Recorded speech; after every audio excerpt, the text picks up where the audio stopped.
G'day. 陰陽師たちはケリーのくさびを利用しようと目論んでいるようです。企みを阻止するため残るくさびすべてを壊してくださいませ。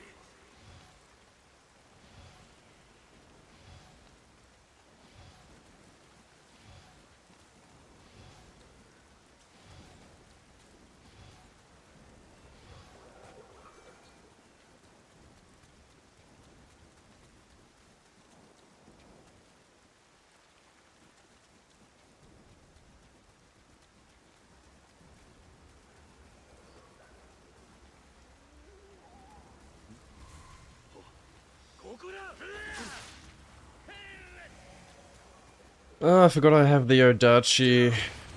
'Cause I accidentally sold my twin swords.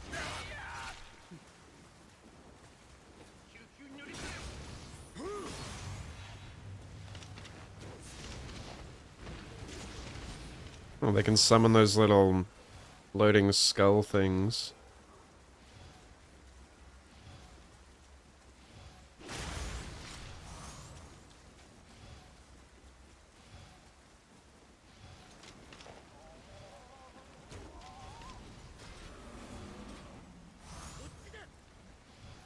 Hell no.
Still no dual swords.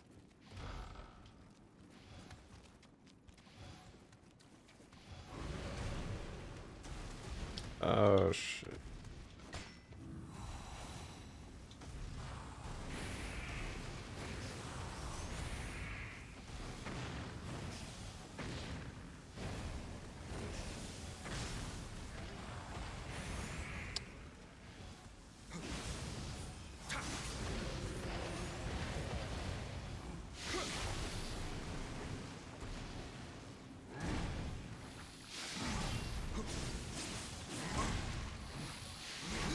Whoa, the reach on that is fucking crazy, man. Dude, these things are actually the worst enemy in the game. I find them incredibly annoying to fight.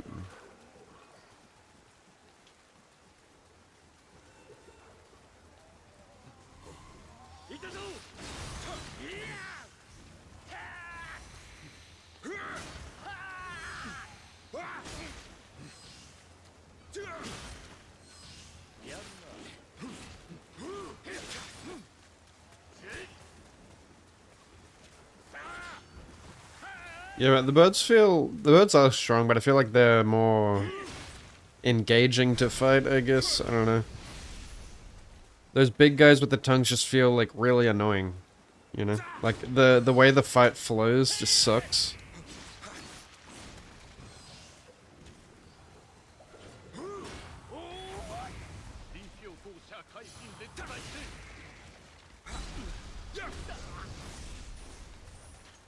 Can't dodge them. You did a lot of Nioh too. Yeah, Odachi's good, but it's too like slow and too key consuming. Like it leaves you open in a game where you need to be like on top of uh key management. which is easier in Nioh too, but in this game it feels way more punishing. Like, key management is way more punishing in this game. If you don't manage it properly.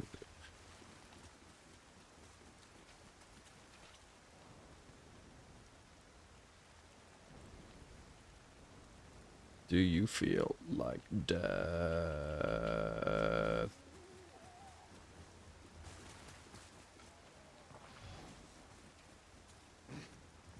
I always prefer, like, using, you know, dex weapons where I can get more hits in between and still be able to react to things. I always play better with that.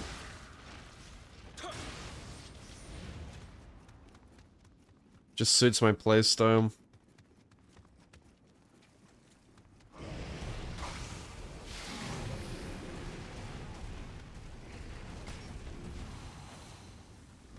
Why did I even bother buffing? What the fuck? His AI is broken?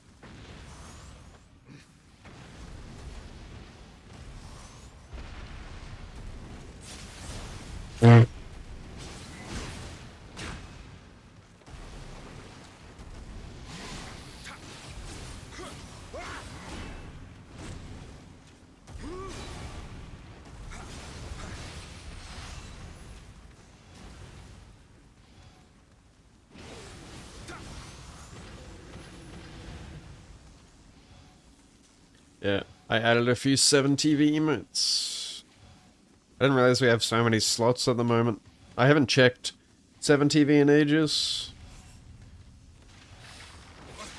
So I got on there today and saw that I'm still, like, modding for channels that I don't want to mod or, like, edit. Oh! I didn't know they had the Dark Souls fucking Torch Hollow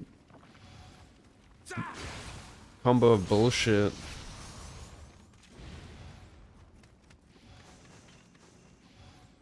Took me like 20 minutes to figure out how the fuck to unmod myself. You moved 90. Oh, I really see. Ooh! It's 2 wheels. Yeah, you can... I was like... It was very confusing. You have to, like, go to your channel and then go to editors. No, sorry, that's wrong. You go into your settings, actually. Like, you click on, like, the settings cog. Apparently, they never used to have that option. And then you can go into, like, an editors tab. Dope.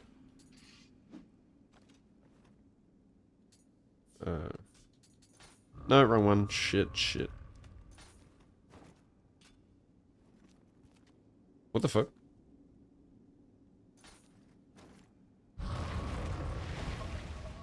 Oh!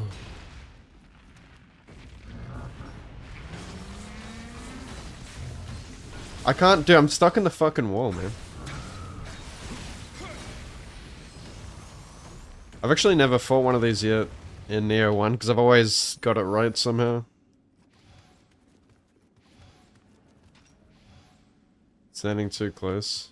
Was I? I thought I just used it too quickly. After the first emote.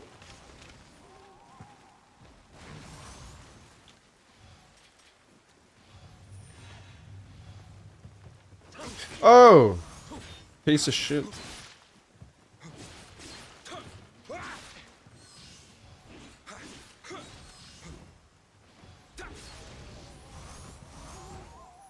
Downtown.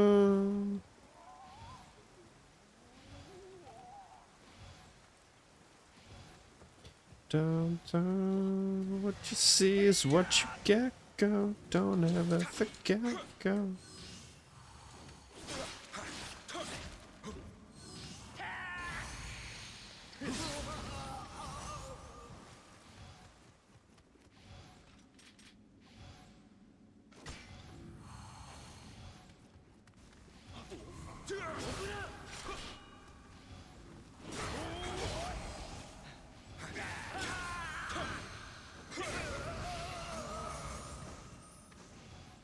Ali Oxenfree.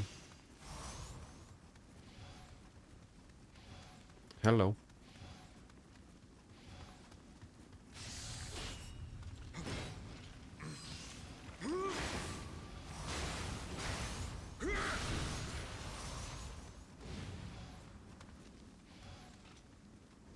Oh, I got dual katana.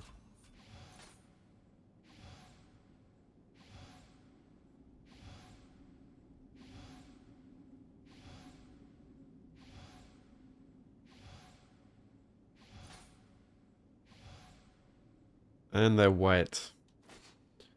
Oh well, they get the job done.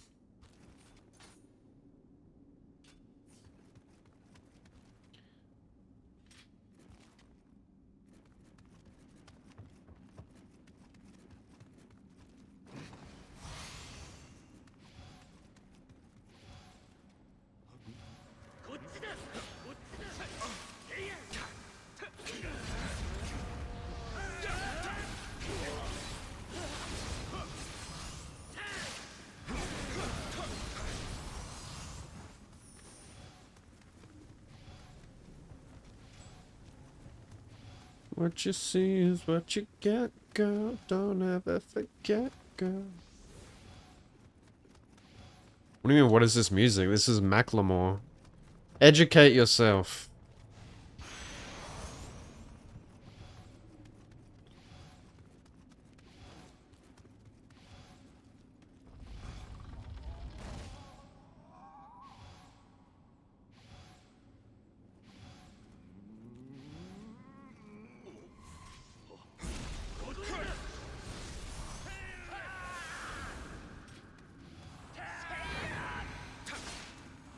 Huh? Ah, they're slowing me down.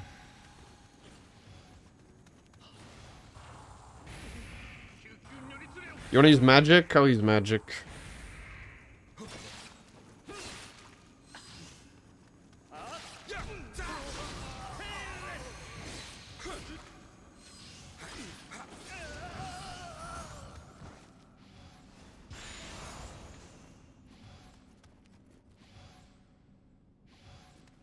Macklemore has some straight bangers.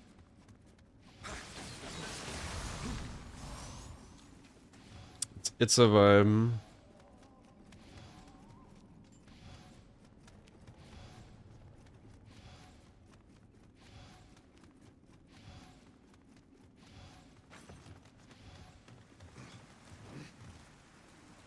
Half my playlist is like nostalgic 2010s music.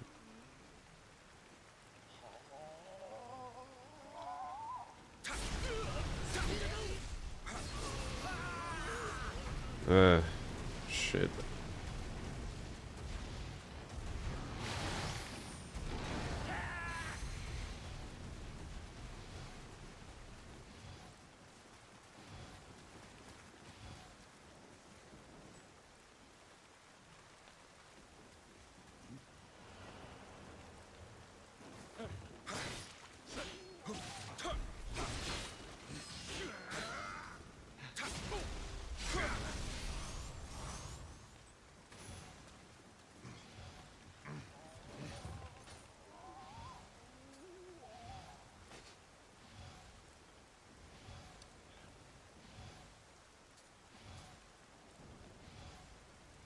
Wait, what is the difference between quick attack and low stance?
Dude, this mission is full of yokai.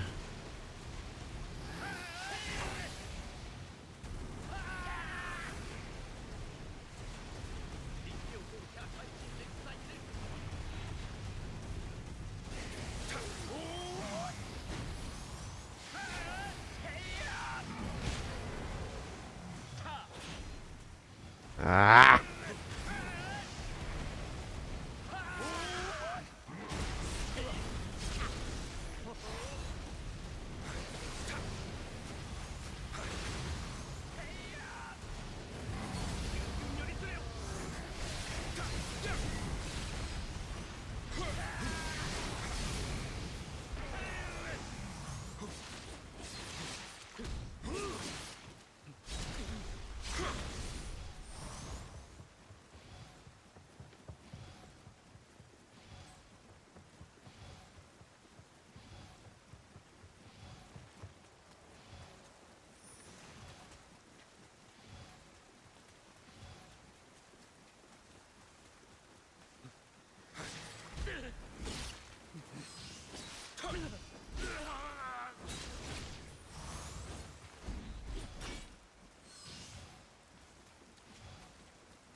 Where'd the bird go?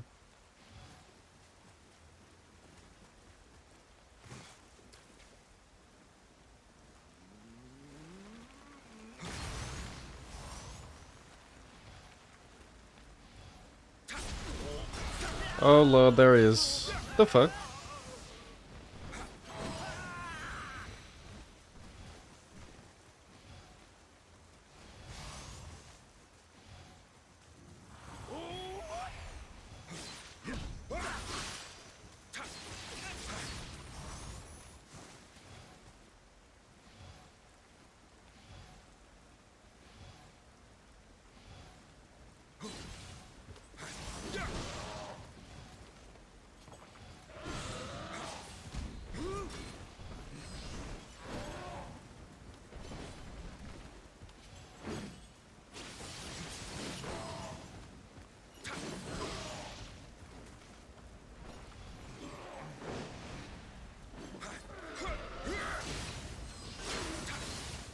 Fucking crystal.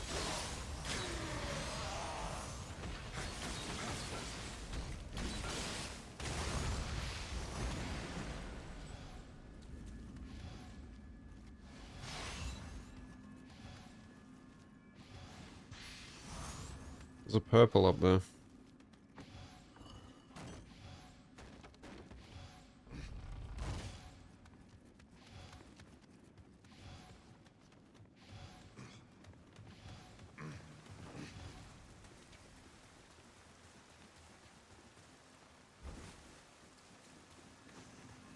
I picked it up.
Okay.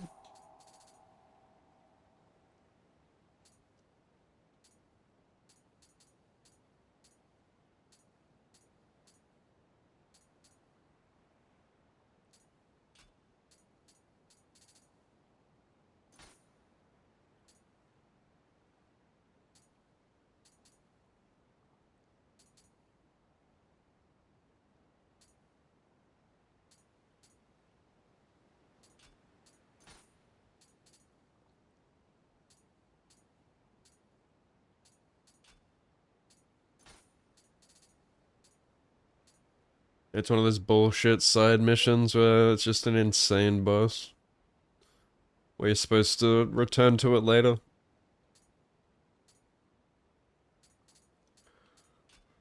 Ugh.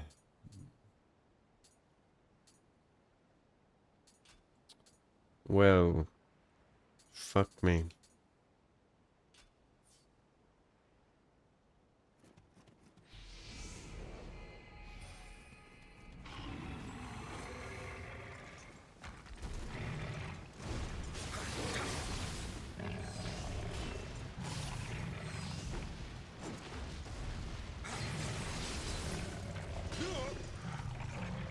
Woo.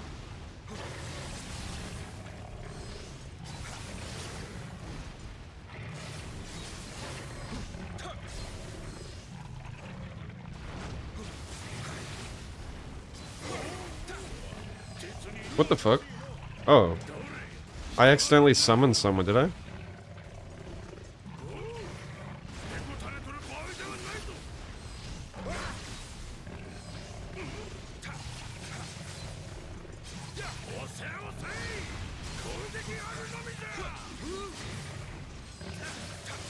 Why aren't you staggering, bro? Okay. He had no key, and he wasn't staggering. Very fair. What's up, Artorias? Yeah, it's going good. I'm just like super tired all the time, you know? I've been like having a nap every day.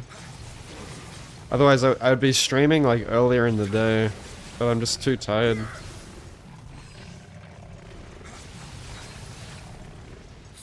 At least half of his attacks just fucking miss.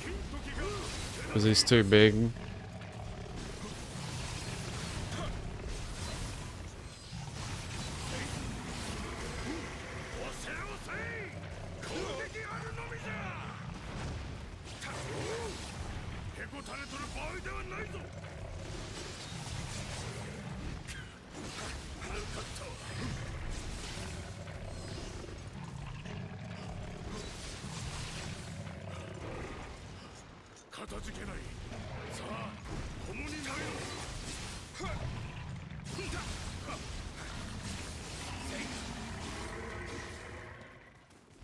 Didn't belly flop this time.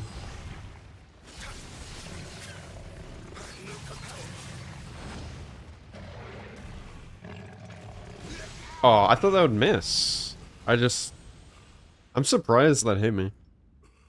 I mean, usually if I stand on his back foot like that, it's easy to strafe around. Maybe an elevation issue. Yeah, I know. I know why I'm tired. It's just annoying. Because I feel like I'm wasting half my holidays, but I mean, that's why I took time off, to recover. But I just wish I could be more productive. I have been, like, watching stuff in my... like, while I'm offline, like... watched a few movies and... getting back into anime and stuff. I always used to watch a bunch, like, binge watch anime over my Christmas holidays in high school. So it's reminding me of that.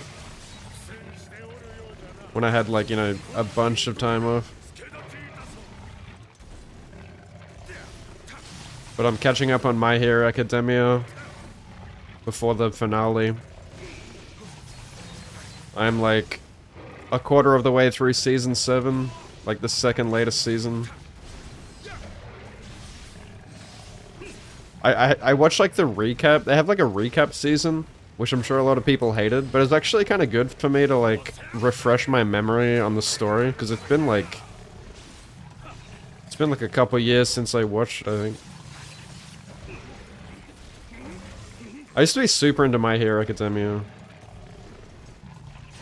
And like watching those recaps reminded me of some of the really hype fights.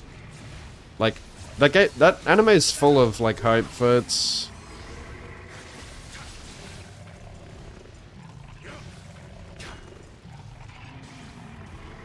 But yeah, I can see why it went downhill, like... There's such a huge, like, pacing issue in the anime, like... Yeah, around, like, season 6, or, like, at the end of season 6, it's, like, this insanely slow burn to get to the final battle. And they keep saying, like, oh, the final fight is coming! And then, like, it just doesn't fucking come. Like, there's just delay after delay. And they're like, oh, we need to get ready for the final battle, and then it just doesn't fucking happen, you know what I mean? It just keeps dragging on.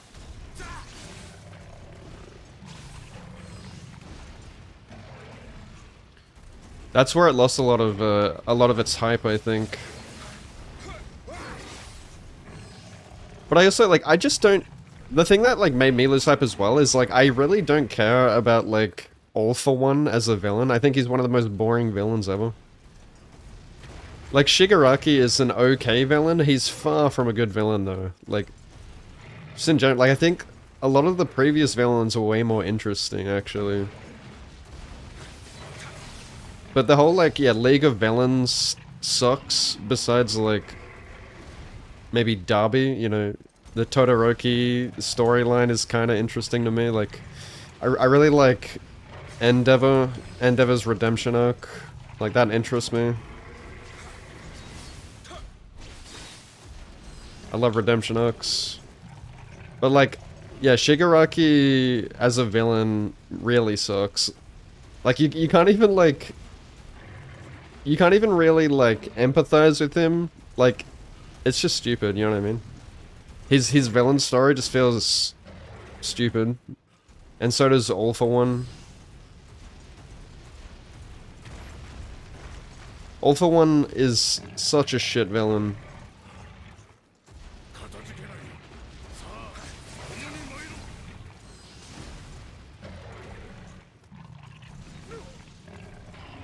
And I really don't like One For All as a quirk. Especially like when Deku is able to use like everyone's quirk. And he becomes like this jack of all trades. I really didn't like that.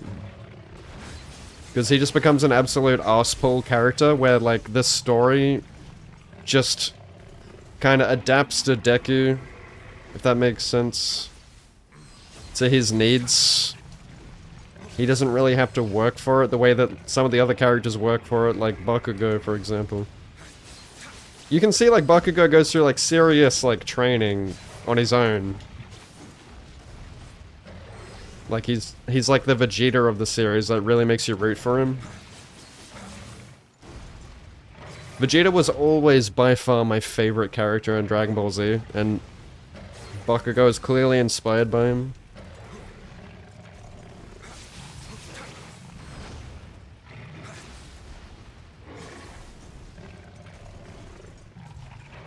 Yeah, like, Deku just having power handed to him, especially, you know, when it's all, you see, like, all the other, like, One For All users, like, literally just give him their quirks. That even, like, just hammers it even further, of, like, how shitty that is, you know. You kind of stop caring about Deku as the main character at that point. Like, he's a decent MC. Especially, like, earlier on, you know, in the series where you really root for him. Like, I really liked him in the first few seasons. But yeah, you just kind of stop caring as much, I feel like, towards the end. Like, I'm more interested in the other characters. Oh my god. I'm not even paying attention to what I'm doing. I'm surprised I lasted that long.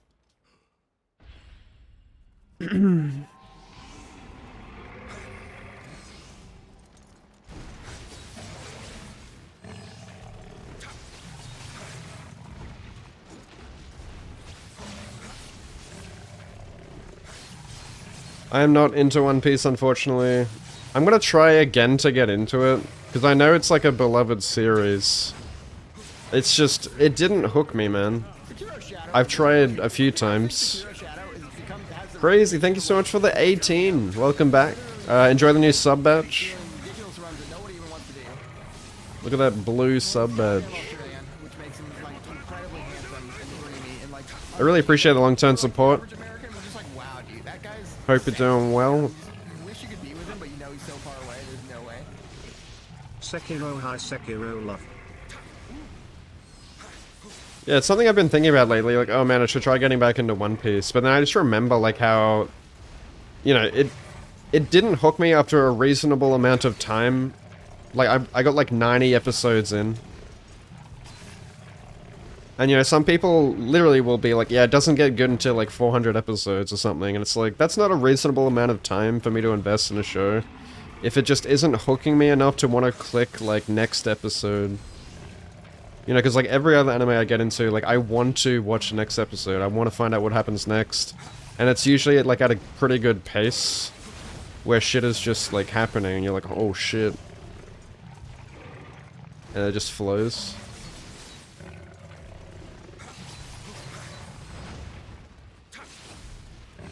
Literally, I know people who said like they didn't like the anime until like 400 episodes in. And I'm like, Jesus fucking Christ. Like... For, like, I would have to be, like, watching it in the background or something for me to even get that far. Like, because it just, otherwise it feels like a giant waste of time to me right now. There's so many other things that I gotta do, or that I want to do. So it's, like, at the bottom of my list of, like, priorities.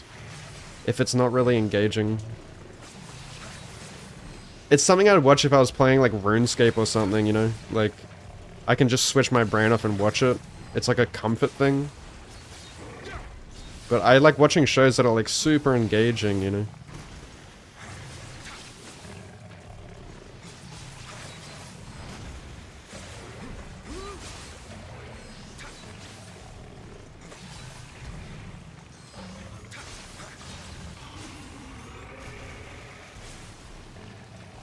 I should revive this guy,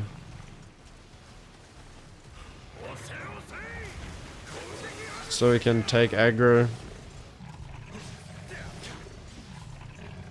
Okay, he's doing a shit job of taking aggro.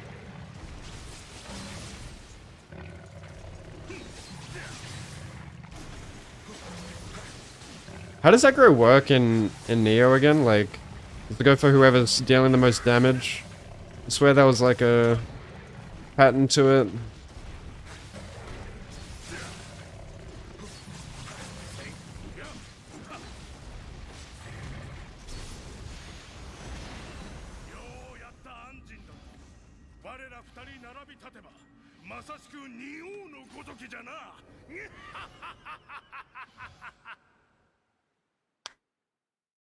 Gets good after 800 episodes, yeah. Like, I'm sure, dude, like, I'm sure I would fall in love with One Piece if I got, invested enough in it. Like, I can totally see how, like, people love it because it's so vast. You know what I mean? Like, of course, if you invest a lot of time into something, it's gonna become, like, a comfort thing to you. And you're so invested in it, like, it becomes, like, part of your life. Like, that's how I was with, like, Naruto. Except Naruto actually had a grasp on me, like, very early on. And, you know what I mean? Like, from the first arc, even the first episode of Naruto, I was like, holy shit. You know what I mean? Like, where he, like, steals the Forbidden Scroll and he learns, like, Kagebunshin no Jutsu. And, like, Iruka protects him from that dude. And you're like, oh, this is interesting. And then the next episode, you've got, like, he meets, like, Kakashi and, like, Team 7. And then, you know, they're doing Kakashi's test and stuff like that. And you're like, oh shit, this is interesting. And then straight after that, you've got, like, the Land of the Waves arc, which was straight away really interesting. Like, they're going on, like, an fucking S-rank mission.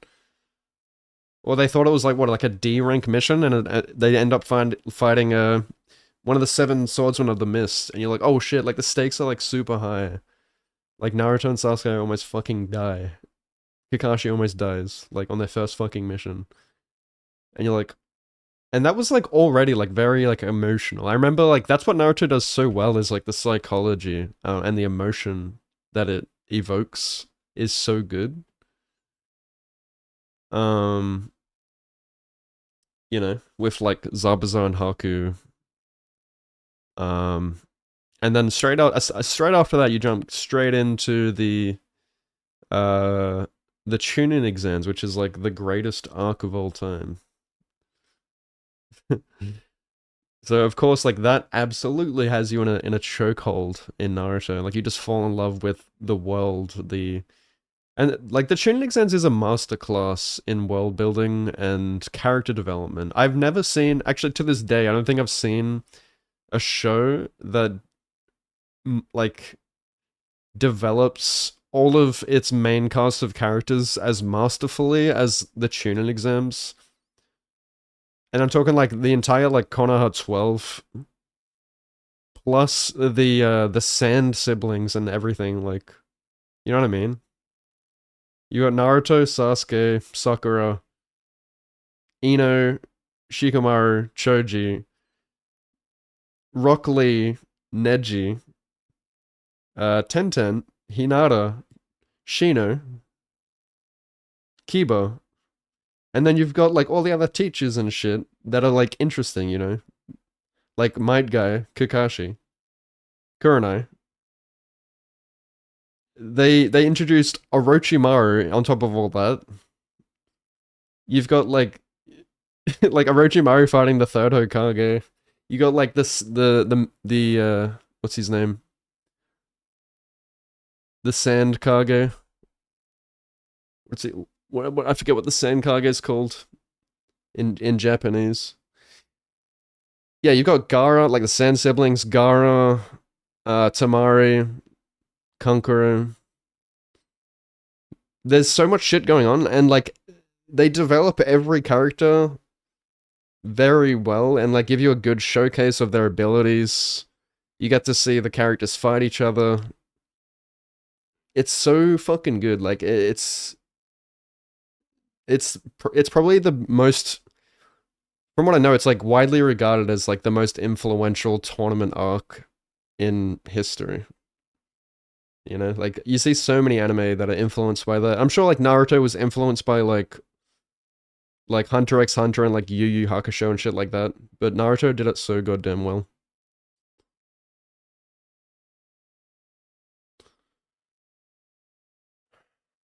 Sound energetic? I'm actually like super tired today. But glad you think so.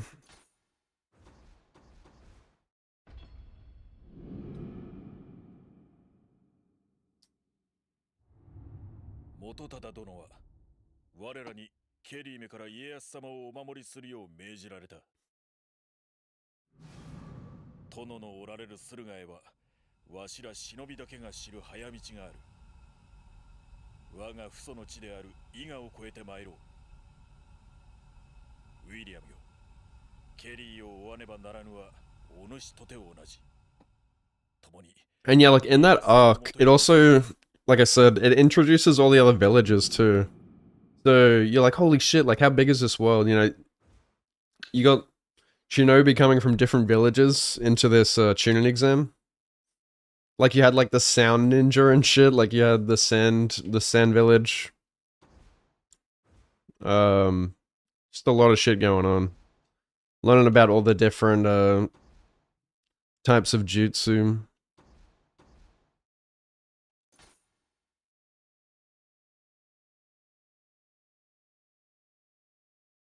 What's up, Dumbledore? Yeah, Naruto Part 1 is goated.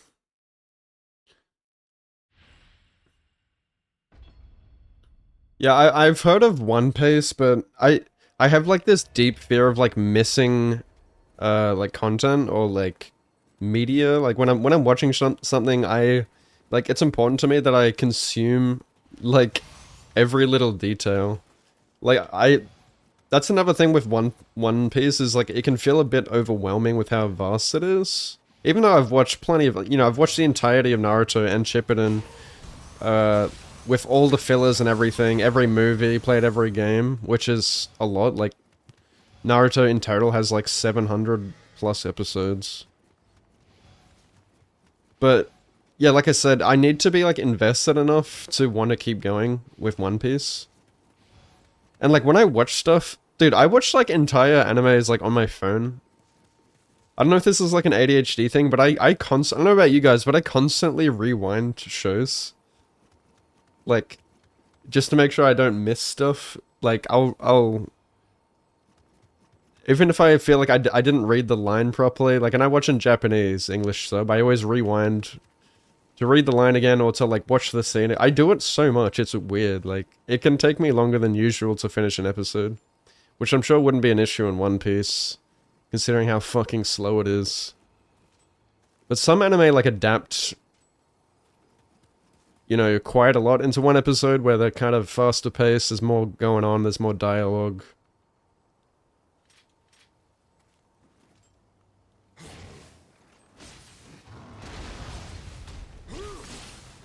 And I'm same with like reading manga. Like I'm so slow at reading manga because I just like I spend so long like hyper focusing on each panel and like taking in all the details and the dialogue.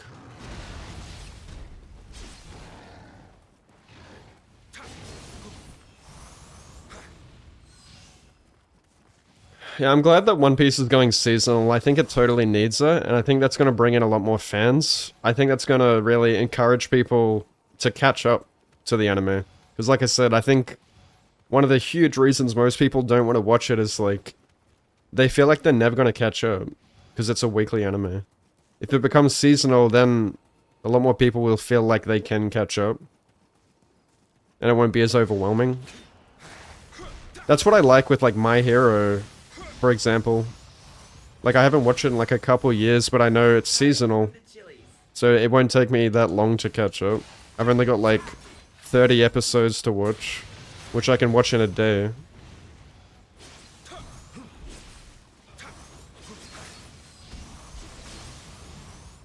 Yeah, I've already watched like 90 episodes of One Piece. I've attempted to watch it like 4 times. But it's just never hooked me the way that my other faves have. Like, Naruto hooked me episode 1, Bleach hooked me episode 1, Attack on Titan hooked me episode 1, all my top ones. I was like, holy shit.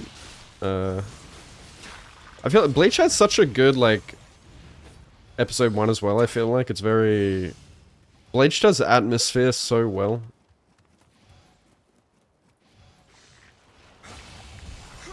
It's a good hook.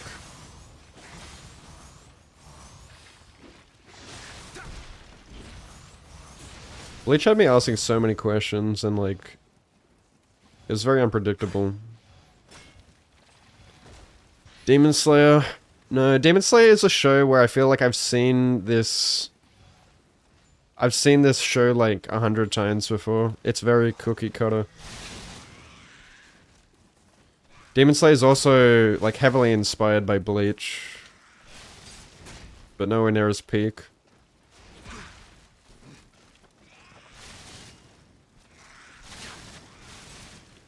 Like, Demon Slayer is very pretty to watch. Like, that's why I like watching it. The music is 10 out of 10. The, ufotable After Effects are very pretty, and, like, the fight scenes are nice, but... this story does not have me. I do not care. Like, yeah, there's some cute, wholesome moments. But the writing, I gotta say, I just do not care for it. I don't... It doesn't have me opening wiki pages or like reading the manga. Where Bleach, Naruto, Attack on Titan, all that had me reading the manga because I needed to know. That shit was peak.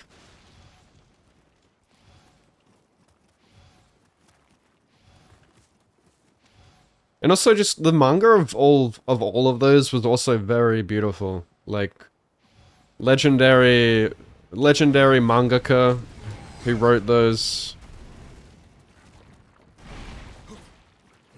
Demon Slayer manga looks like A toddler drew it.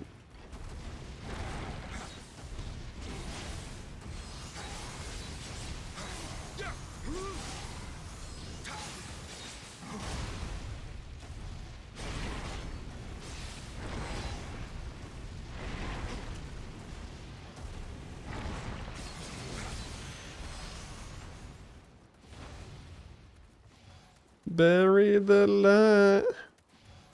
This is one of my most listened songs this year.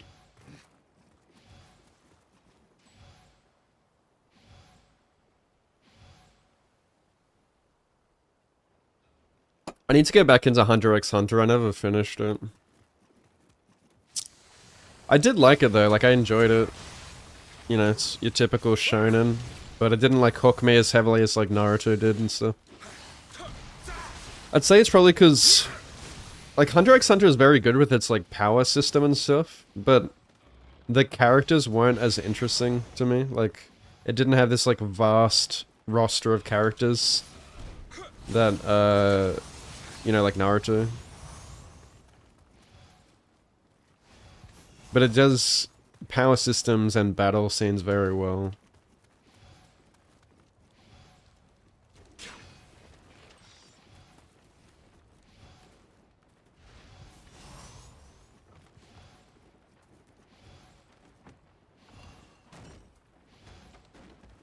Byakuya? Yeah. That's what, like, Bleach does as well really good, is, a lot of the characters are grey. I mean, right to the end, you know, the Shinigami aren't really villains, nor are they really the good guys.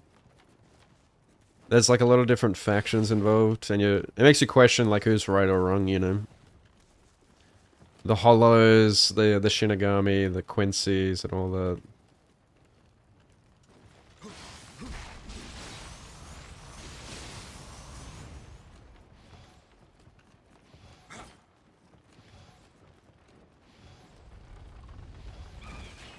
And then, but the typical anime, like, befriending your foes.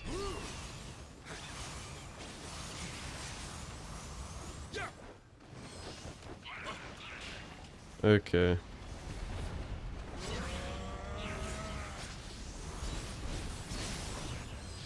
Cast aside, there's no going home. Oh! I forgot they can do that.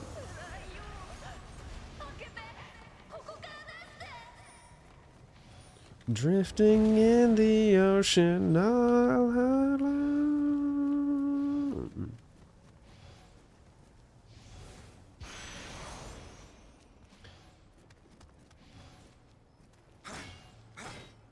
Can't continue Shippuden. Yeah, if you can't stand like fillers and stuff, just watch. I would just skip the fillers, but I enjoyed like, I don't know, the entirety of Naruto. Fillers get bad towards the end, especially like Infinite Filiyomi. But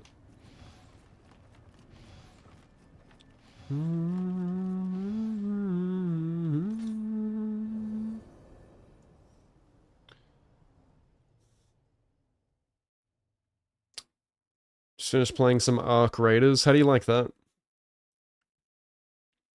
I haven't played that yet. Don't really, I don't know. It's hard to find time to play like multiplayer games when like I can never really find time to line up my schedule with friends. It does look interesting though. I keep seeing clips of it on Insta. Sasuke and Itachi story is your favorite thing. Yeah, they do have a great story.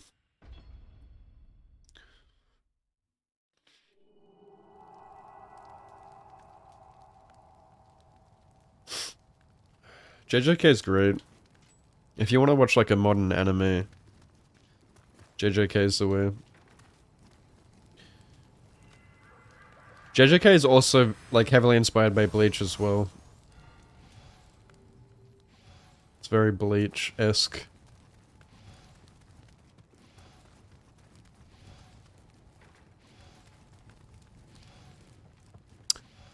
I've not seen Monster.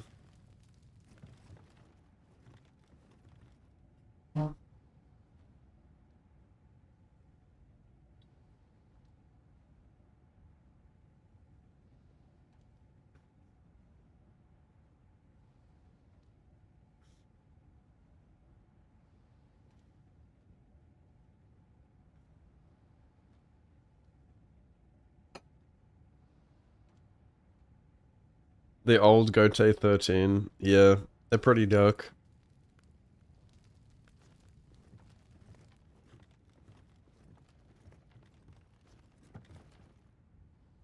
Yeah, Bleach has had a huge influence. Love to see that. Like I said, I feel like Kubo is an actual legendary mangaka. He has such good, such a unique art style, like character design, fashion sense, and just like in general, he's like a really great person. He always has just the best takes.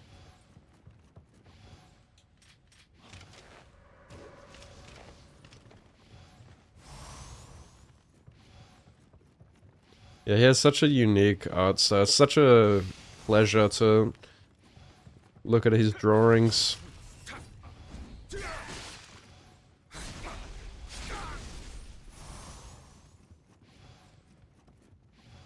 Whatever happened to Burn the Witch? Is that still ongoing? It's apparently supposed to be in the same universe as Bleach.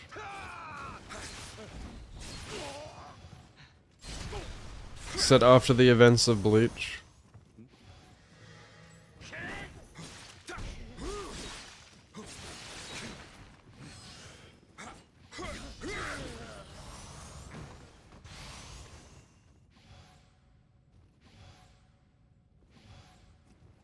Murder mystery.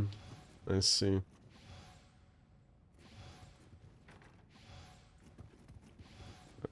Four chapters.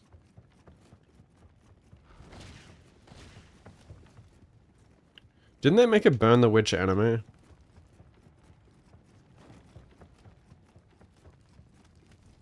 What is on my map? The fuck?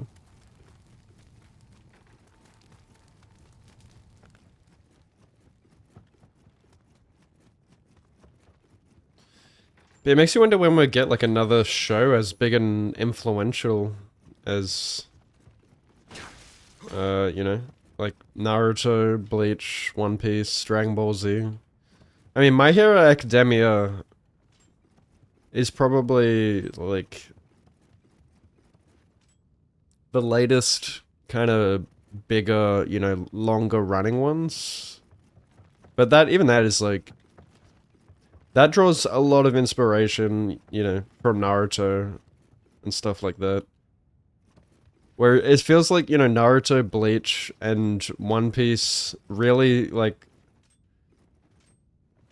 kind of set their own paths and made their own mark.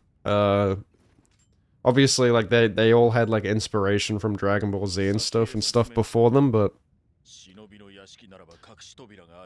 nothing feels as original anymore, you know what I mean? I keep saying that, and it's like that in video games, too. Like, everything I consume now just feels like I've seen it or played it or read it, like, 100 times before. There's nothing that feels like original anymore. It's all already been done.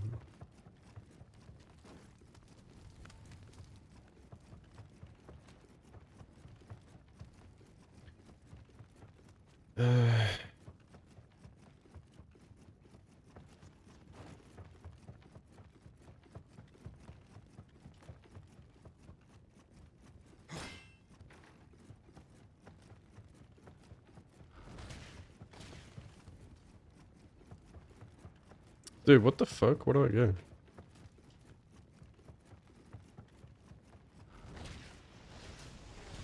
Like, nothing has really, yeah, pulled me in as well as those anime. I think, like I said, one of the big things was character design and world building that has just never been replicated as well. この部屋をくまなく探したか。それにしてもこの屋敷、まさかとは思うが、この部屋をくまなく探したか。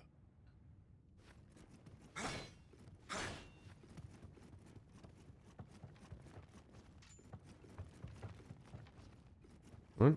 この部屋をくまなく探した。It's a puzzle?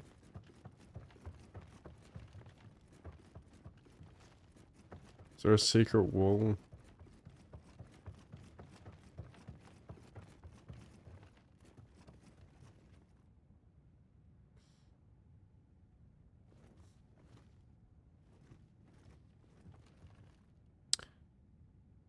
Orb. I wish like half of the first episode and then I forgot about it. But yeah, like Black Clover didn't really hook me either, but I guess I didn't give it long enough.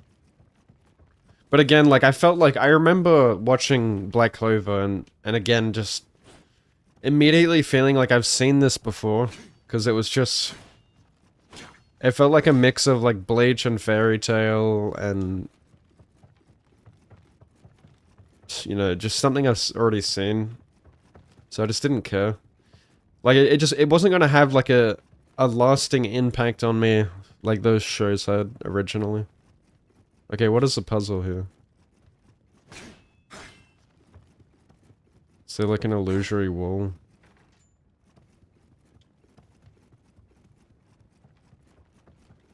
Yeah, I didn't like Asta as a main character.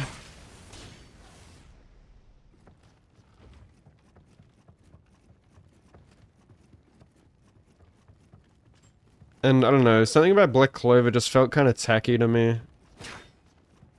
Like it just wasn't as high quality, you know?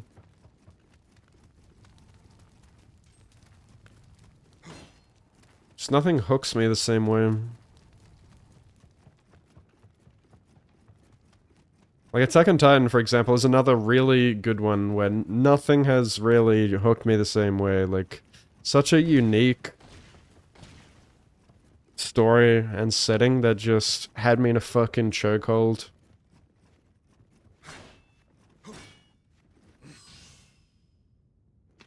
What the fuck is this?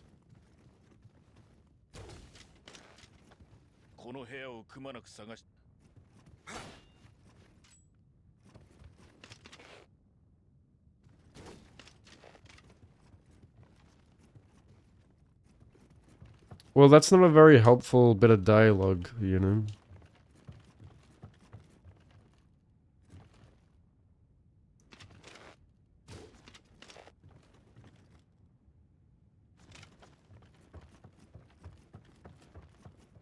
Okay.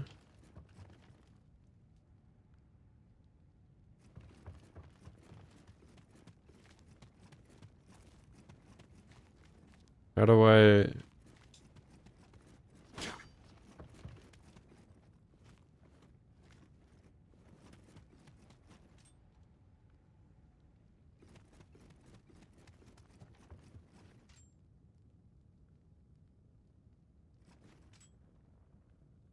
Yeah, I really enjoyed the 1980s Berserk.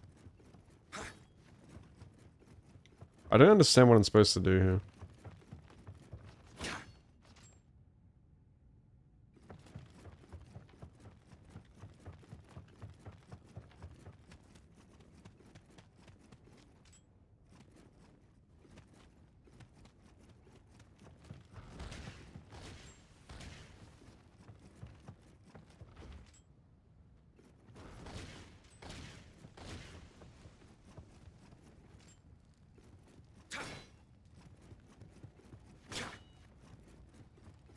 I think this is a main mission. I mean, what's on the... This thing on the map here? These weird green lines. I'm so confused. It's like a puzzle. Oh.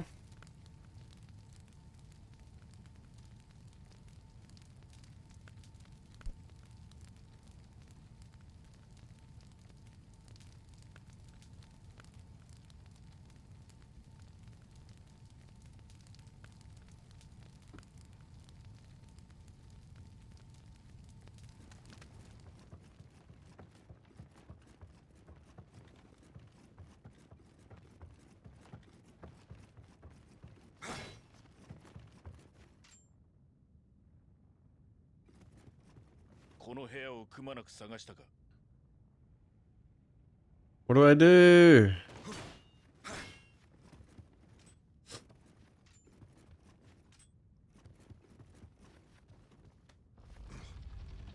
Bruh.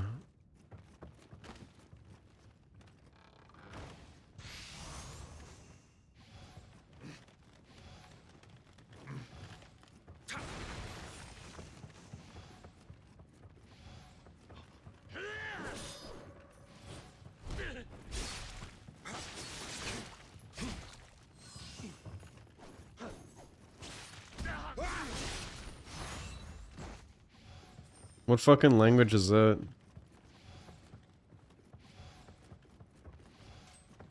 Crackhead.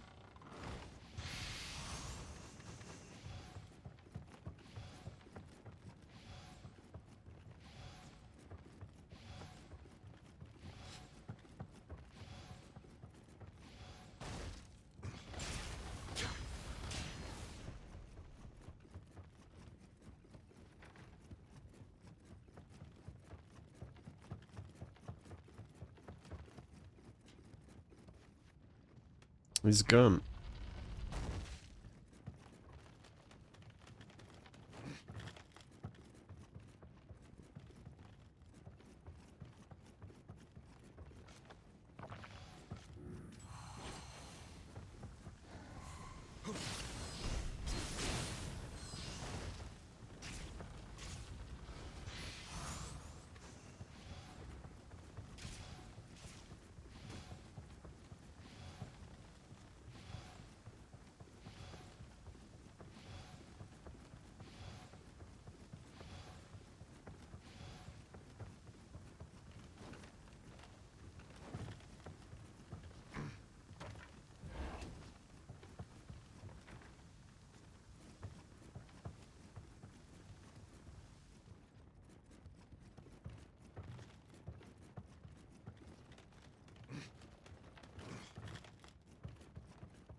Oh, I don't know how far I am. A few regions in.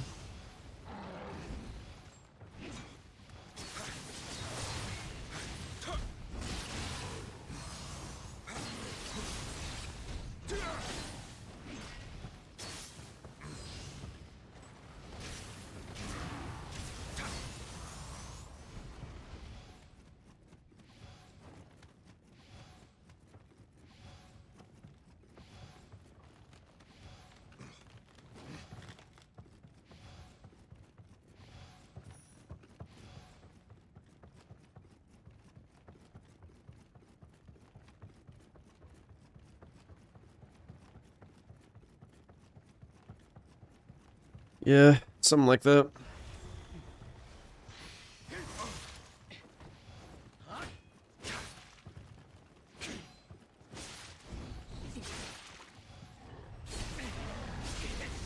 Oh, God.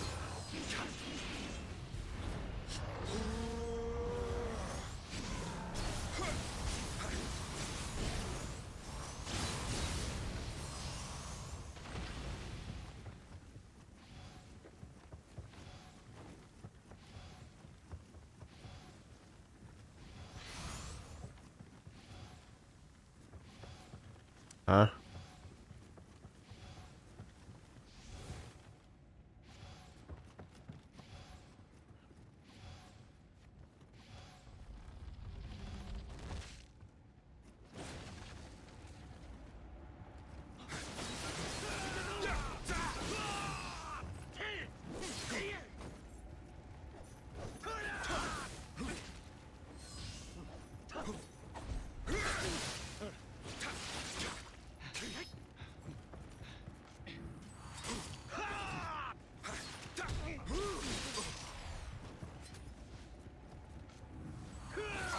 Dude, it takes so long to buff in this game. Oh my god, I got poisoned. Are you kidding me? Takes ages to heal and to buff. The actual, like, buff and heal should occur, like, earlier in the animation. For some reason, they occur at the very end, which is kind of silly, you know? Like, you can just have, like, a recovery animation to if you want to punish me. I think it's stupid, like, it doesn't actually proc until right at the end.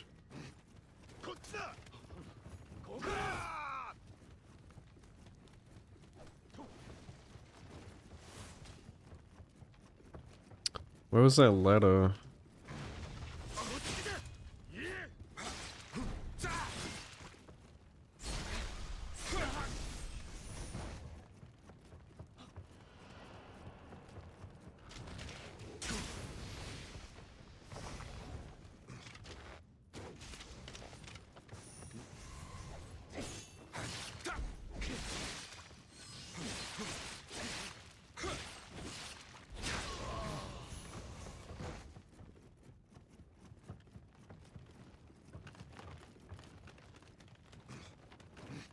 He said, what?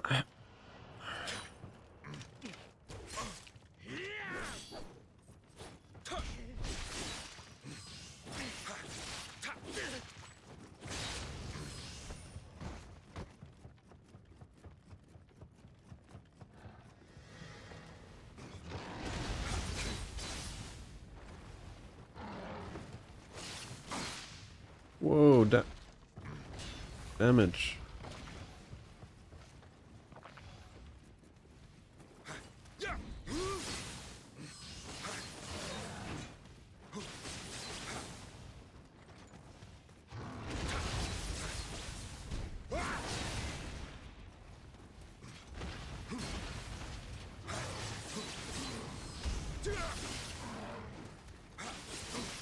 Ah.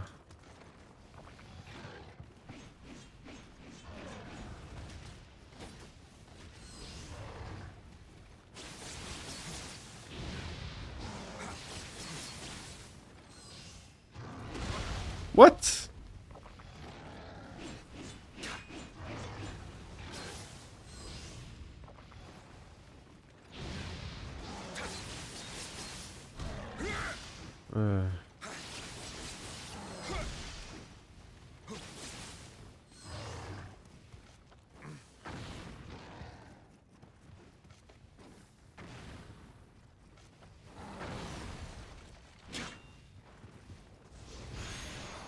What a waste of resources.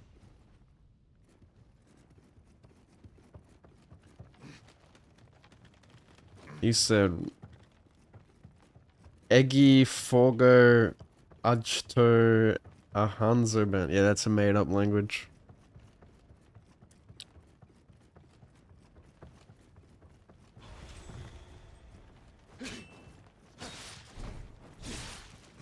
I said, when I said that out loud, the fucking furniture started floating in my gaming room.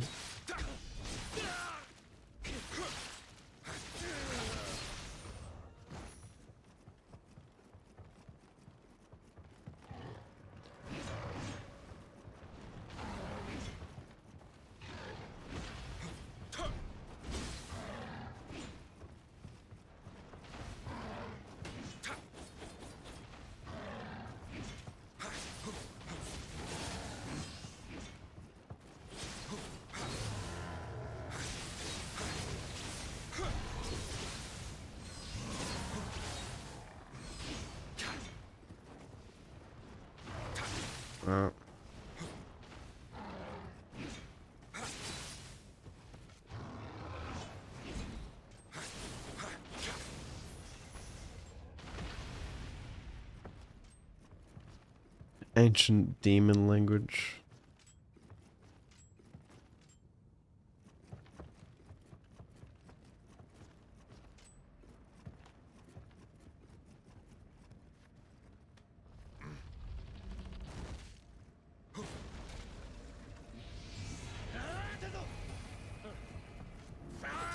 Oh, fuck off.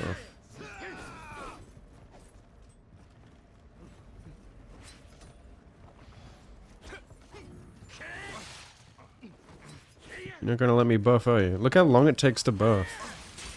Fuck me.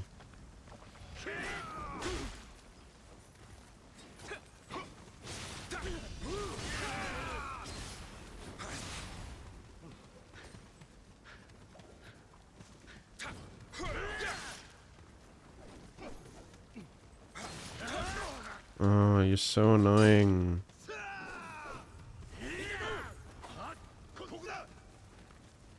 What are we in the fucking Hayabusa village?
Hmm.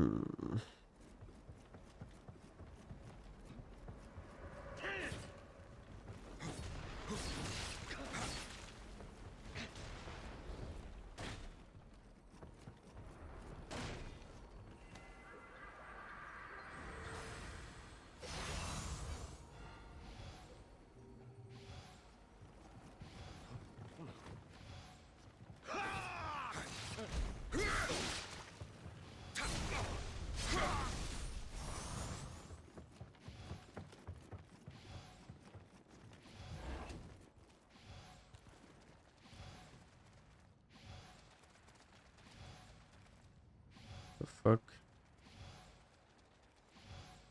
In the fucking Infinity Castle?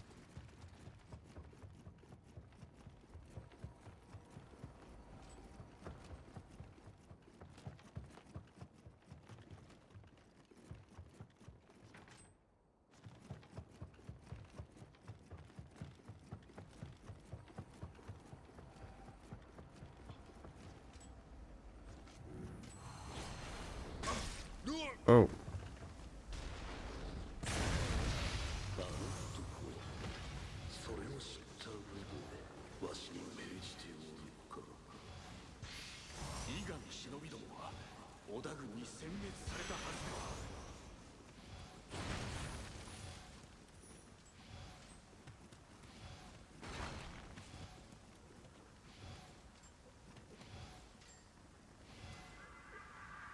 We're literally in the Infinity Castle.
You love Nioh.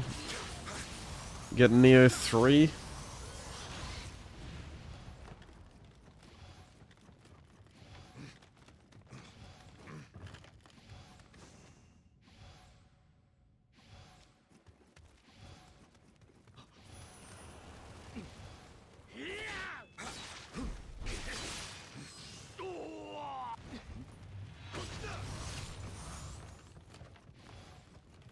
I actually love that feature where you can like save yourself from falling.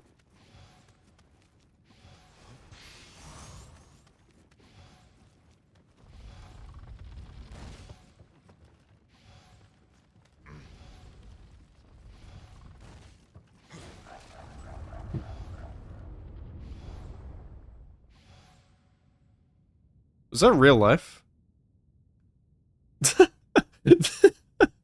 Dude, when I broke that folding screen, like thunder just rumbled the whole house like really loud, and I was like, I thought it was in game. I don't know if that was in game. Like, I was like, Jesus, what fucking god did I just piss off? It looked like a. It, was it? I don't know. It sounded like real life. That's what I'm asking. I thought it was in game at first. It must have been in game if you guys heard it. That timing has to, like, was too perfect. I mean, why is there a folding screen and nothing else in this room?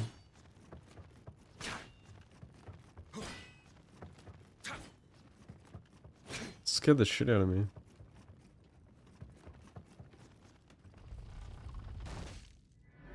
Played the demo and you liked it a lot. Oh yeah.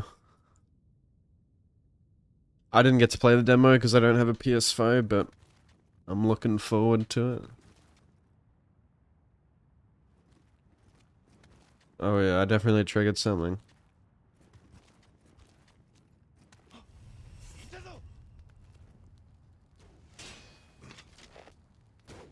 Oops. Someone remind me to buy ammo next time I'm in the world map. I forget every single time.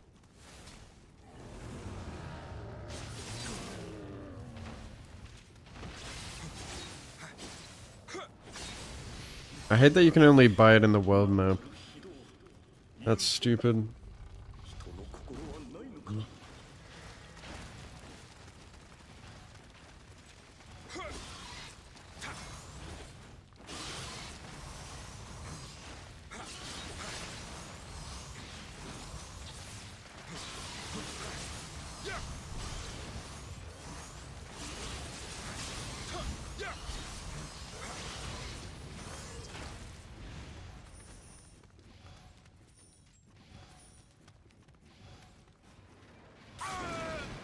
Oops. I forgot about that. I want the loot!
I will show you.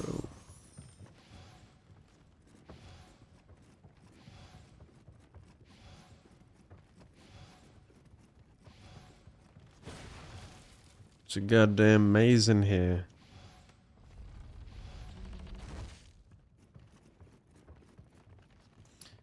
We need to find Muzan.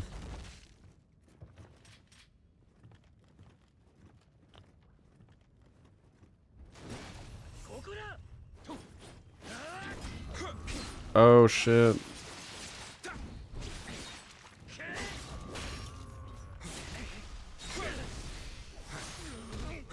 Don't piss off the wall.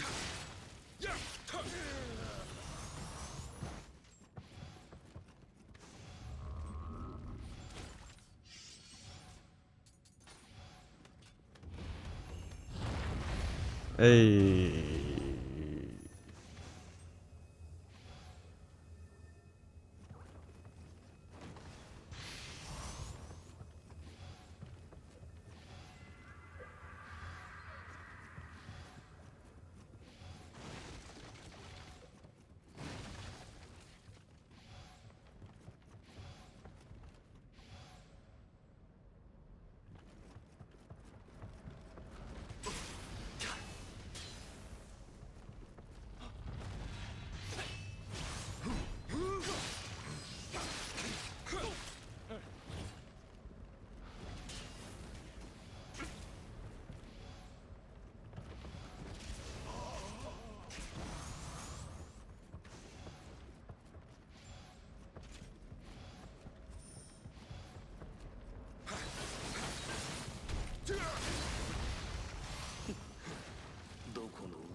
Ah, good soup.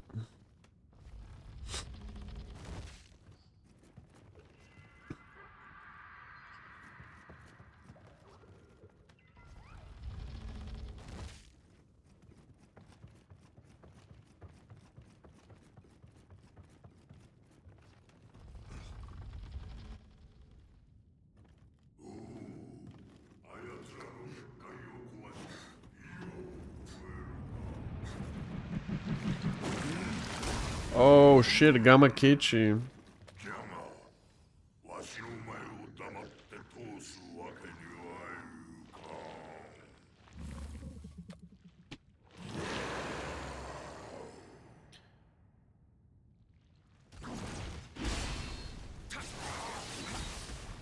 This is a cool level.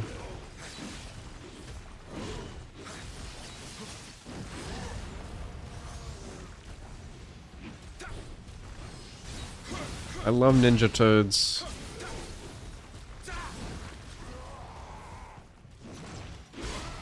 Ah.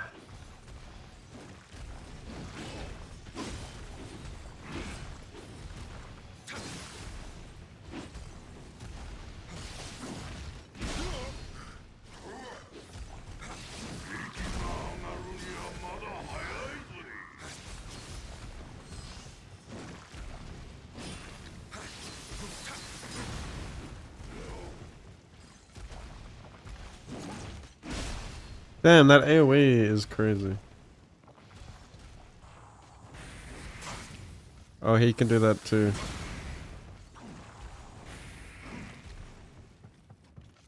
Probably don't use fire on the fire toad.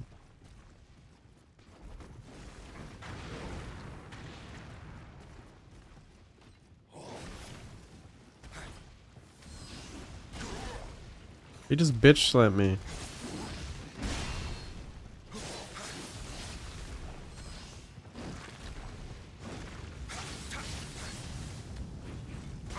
Oh, he's got paralysis too. Fuck. Yeah, I can't burn this bitch.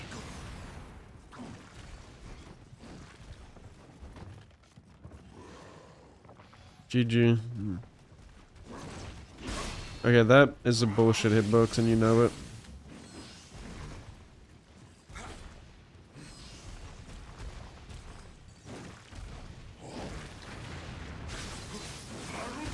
Dude, fuck that attack.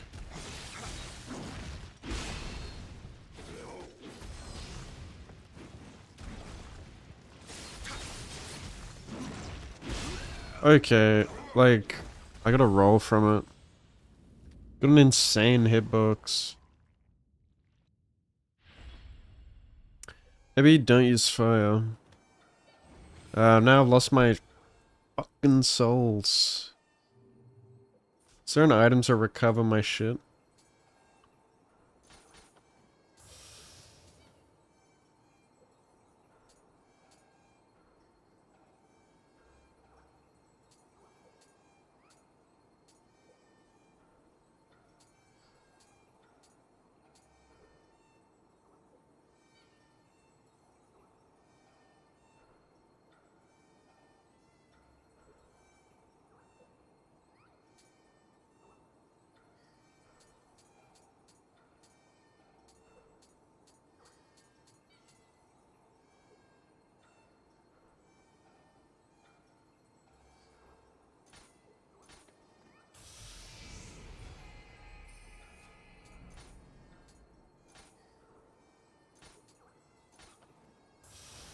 Thanks.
If you're there, catch me when you fall.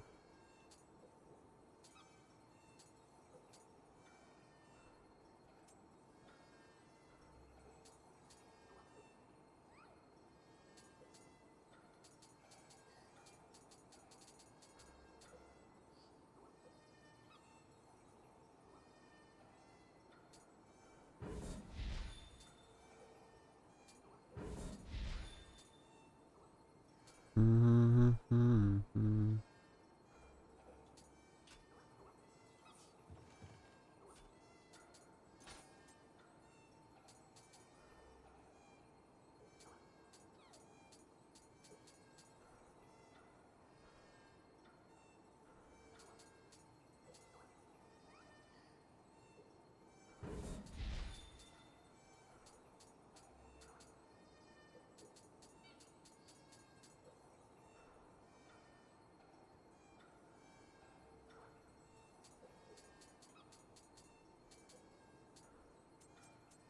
Fill me up and turn me down. Run a dagger through my chest. I believe it's for the best.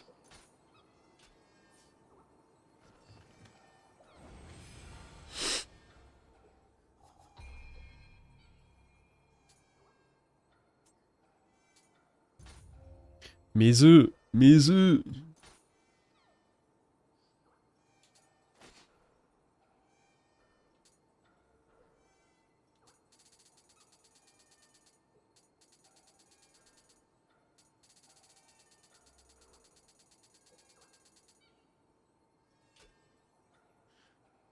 Hi,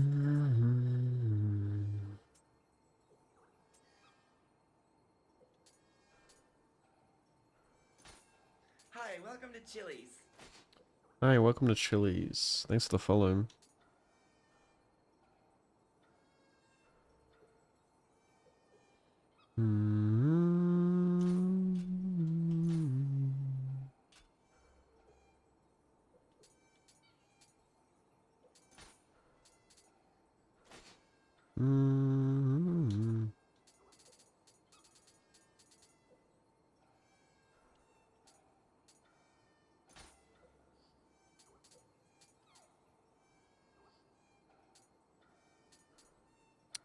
Run a dagger through my chest. I believe it's for the best.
Oh, Izuku!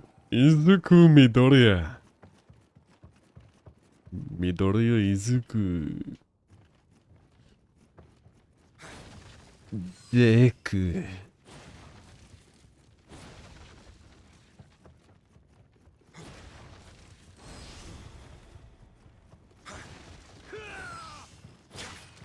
Where the fuck is the bus again? Wait. Why is there no shortcut to the bus? Alright, you can fuck off. At least we have that hot spring.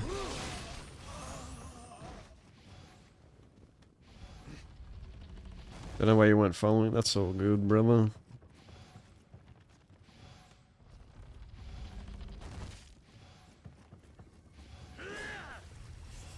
Oi, don't disturb my bath.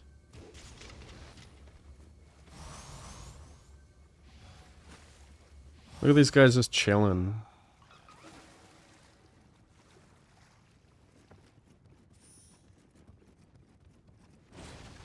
I wish you a very take a bath. What's the purpose of those green crystals in this mission? Do they weaken the boss? Oh shit, I probably should have buffed before I went in. Wait. Oh, I was saved by the scroll.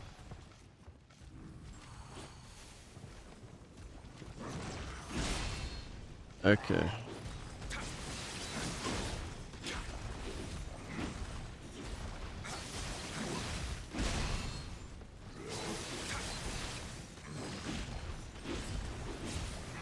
You villain. Have you ever heard these words? Go beyond!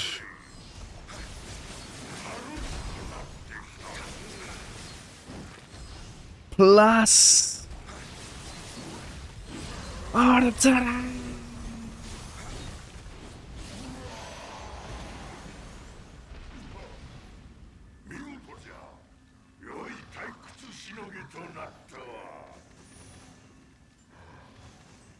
I am here.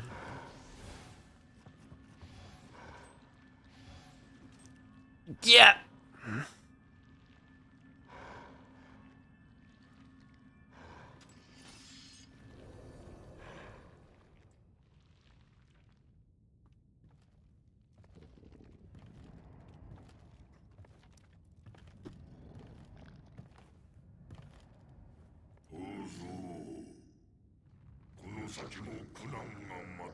My son, take a bath. 忍びたる者の心は常に水のごとし 07.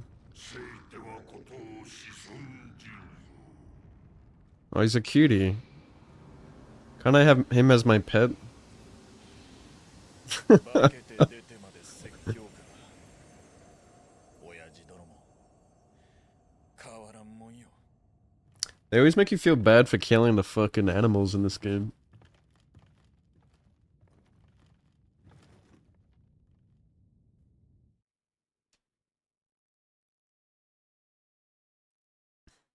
It's Gamakichi. I named my Greninja Gamakichi in Pokemon X and Y.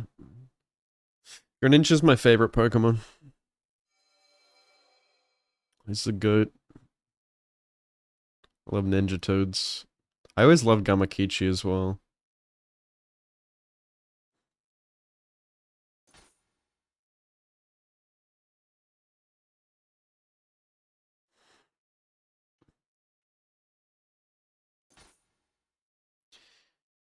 Name the top 10 anime entrances. Naruto Sage Mode is number 1, probably.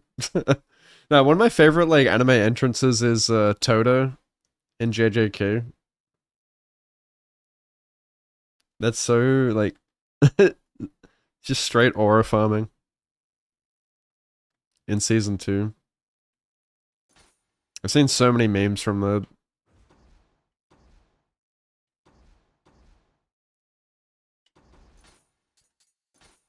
Oh yes. Oh shit. So many of these.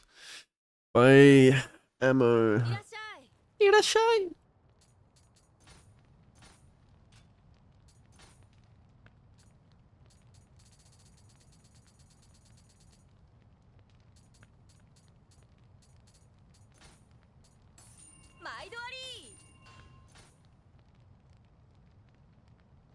Skull Knight Eclipse entrance. Oh yeah. I've seen a lot of memes from that too.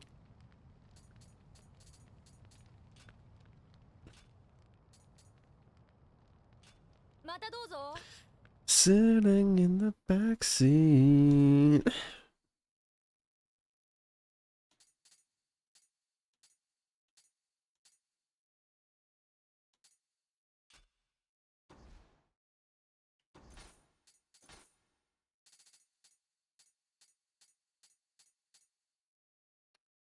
What the fuck? Oh right. The reward is actually unlocking the scrolls.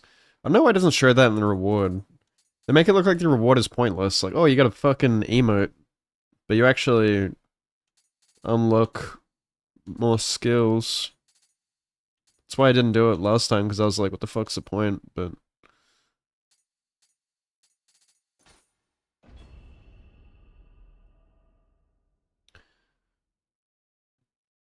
yeah. And both Pain and Naruto had sick entrances.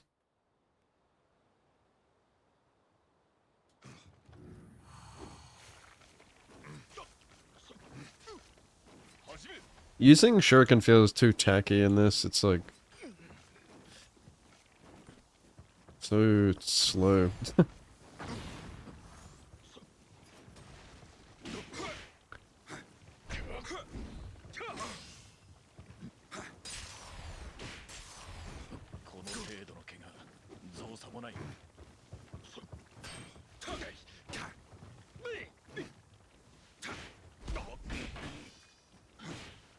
What's your favorite Dragon Ball Z opener?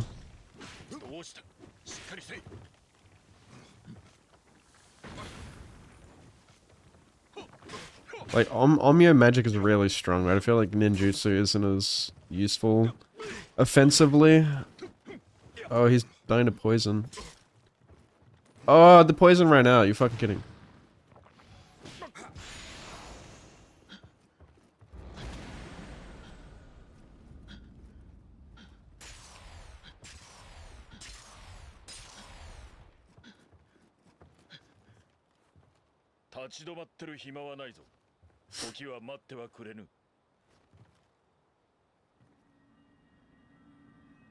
Vegeta, yeah. Vegeta's my favorite DBZ character.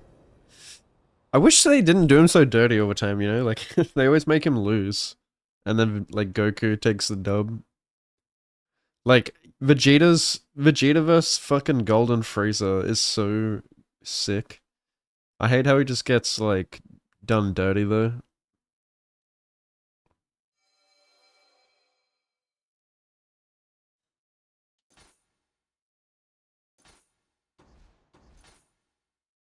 That's one thing that DBZ always struggled with was, like, really giving the other characters a spotlight. Like, it always comes back to Goku saving the day.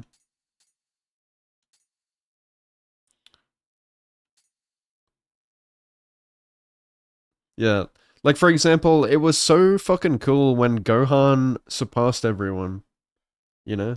Like, why don't they have more of that? But eventually he just becomes another shit cunt. You know what I mean? Like, when Gohan had to win against Cell, that was fucking sick.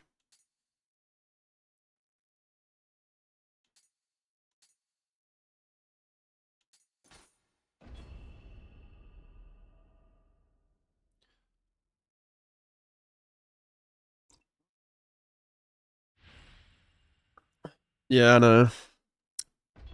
Still. You know, many other anime did well with, like, giving the other characters the spotlight, you know?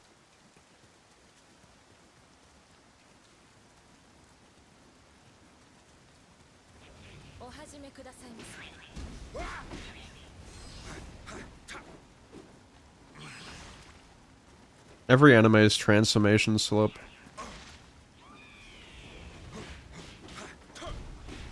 When it comes down to it.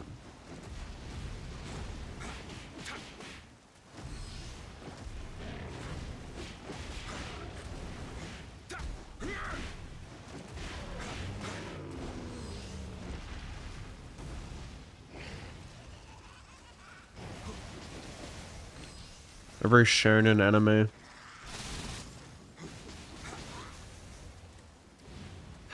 But that shit was like sick as fucking Dragon Ball Z, and it still is.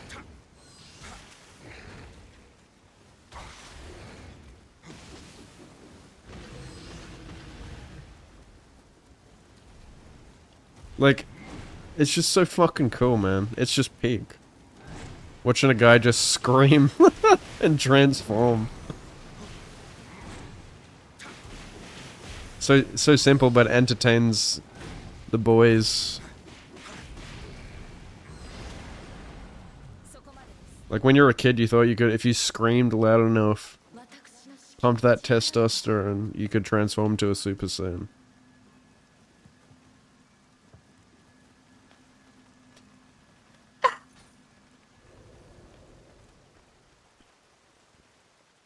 For real, like, Goku's dub voice actor is incredible.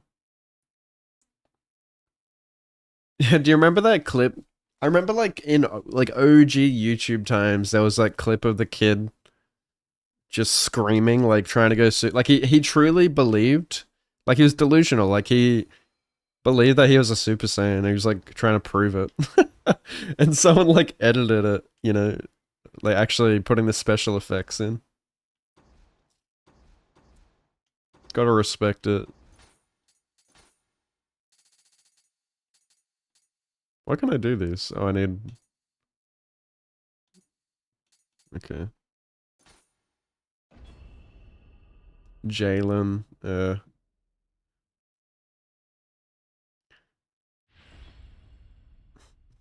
love it. There's definitely thunder going on outside. Storm's hitting.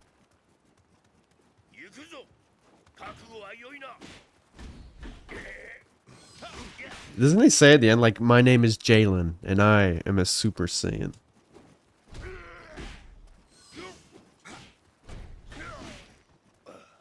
Yeah. Peak. That's peak YouTube times.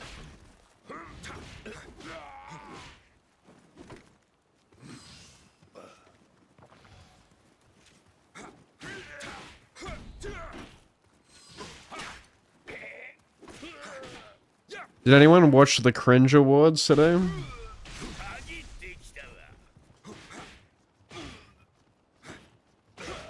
I kept seeing clips of like just cringy jokes being told. I didn't watch it obviously because I don't give a fuck about it, but it was so funny. Like, it was so funny like seeing some of the clips of like this really bad jokes being told. Obviously, production was in shambles for that show. They didn't know what the fuck they were doing.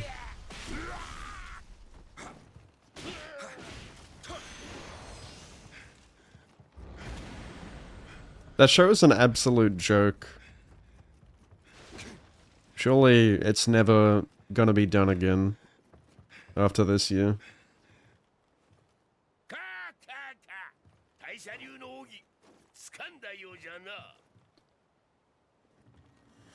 I'm surprised they even went forward with it this year after all the cutie drama.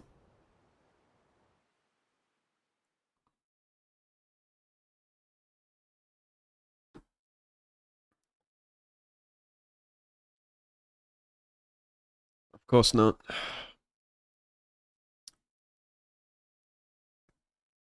It's just a show to circle jerk her group of friends.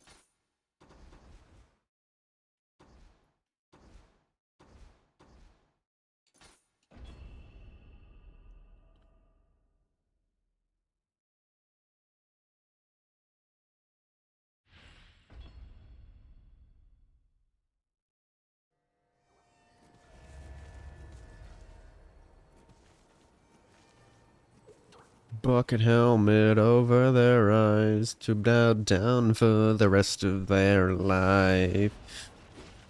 I fucking love these plankton core. They all go incredibly hard.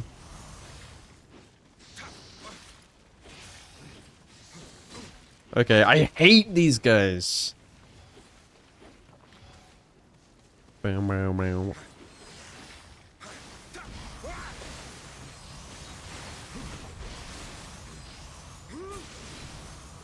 What happened to my home? It's not the place I know. A pineapple is gray, and Gary ran away again. Was Barnacle Boy and Mermaid Man because I had this bucket helmet over our eyes.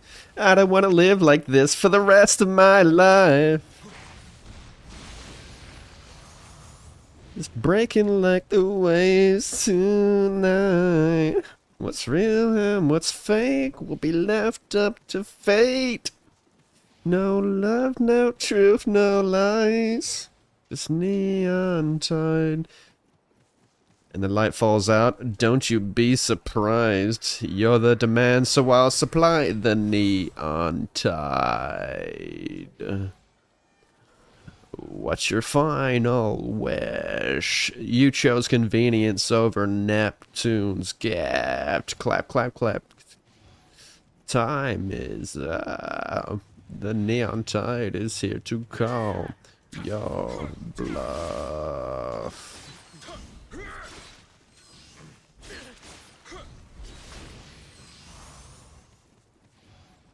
What's real and what's fake will be left up to fate.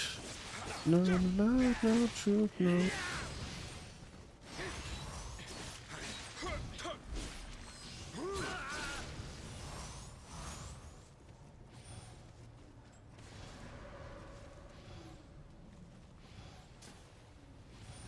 How did Aggie win speedrun of the year? Yeah, that's what I thought. He hasn't speedrun in like at least 3 years or something. It's funny. I mean, like, all of those rewards...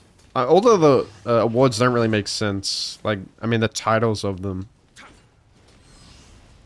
Like, half the people nominated for their categories don't even, like, really participate that much in their categories, from what I saw.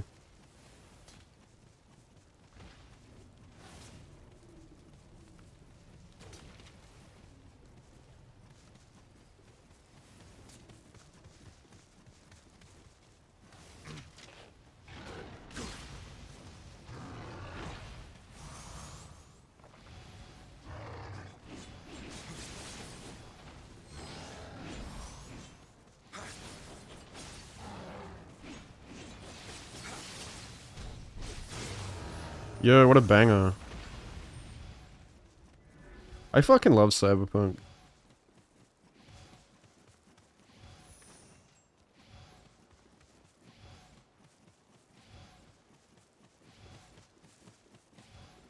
Let's Delta, V.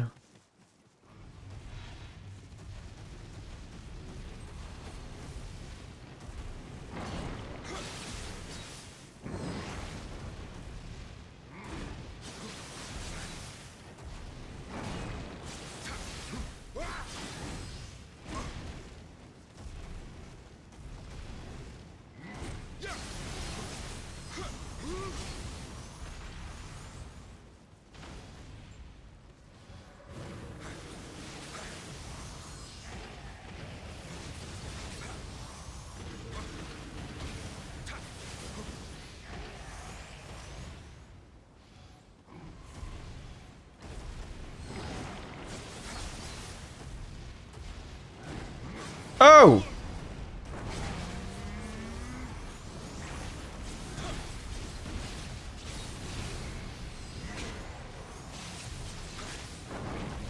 Why do I even bother trying to dodge? This fucking lick a tongue.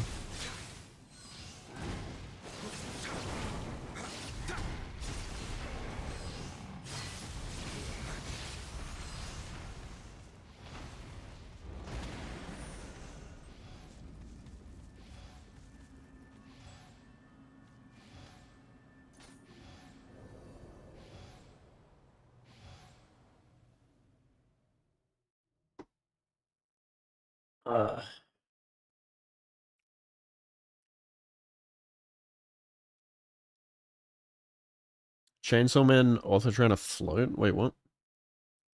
What do you mean? Oh, it's cold.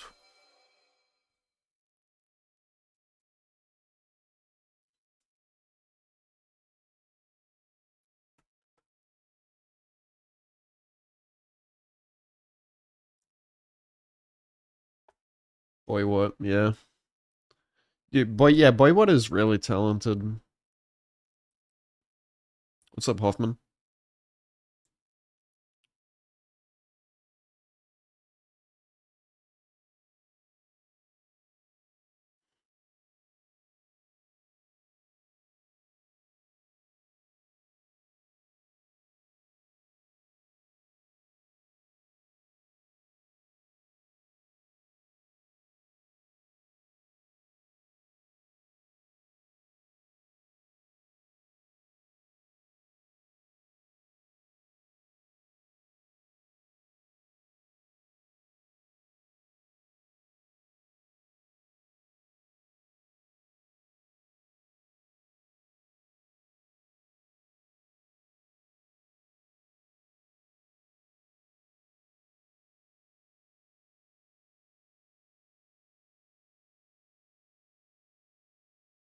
Playing Hollow Knight. Pick up your cats from the shelter. Oh, nice. Yeah, how's Hollow Knight going? I'm doing good. I'm still recovering from surgery, so I'm tired all the time. Just watching a bunch of anime, living the dream. I love binge watching some anime.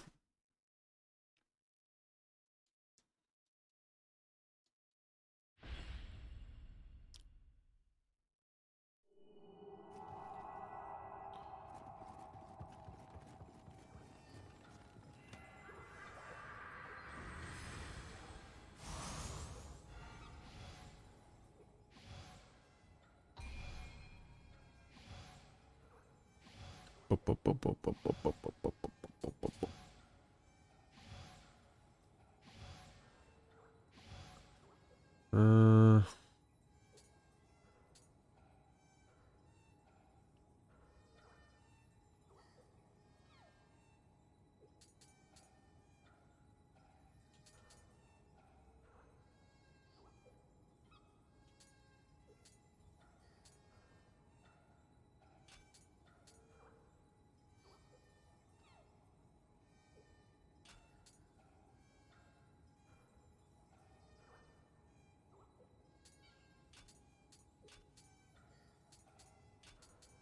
we should level up body more.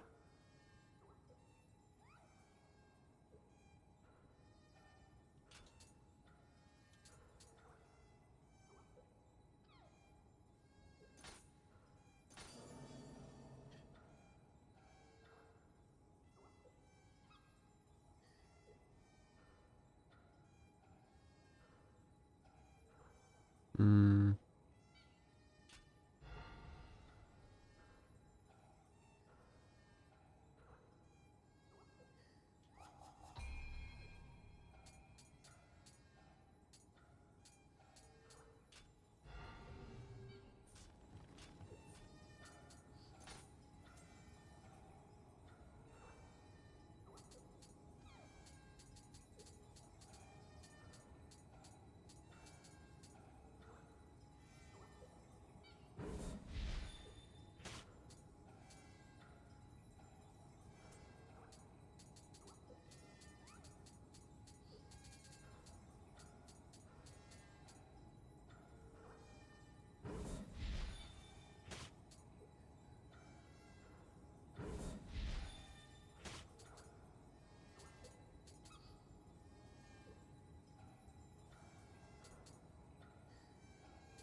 Play different game every time you die or beat a boss. Really?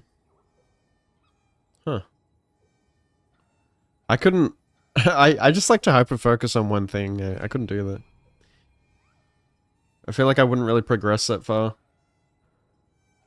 with each. I like need to master one thing.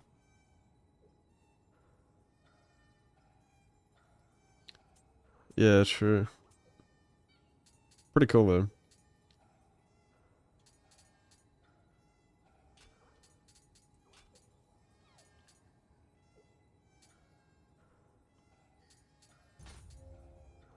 Oh shit.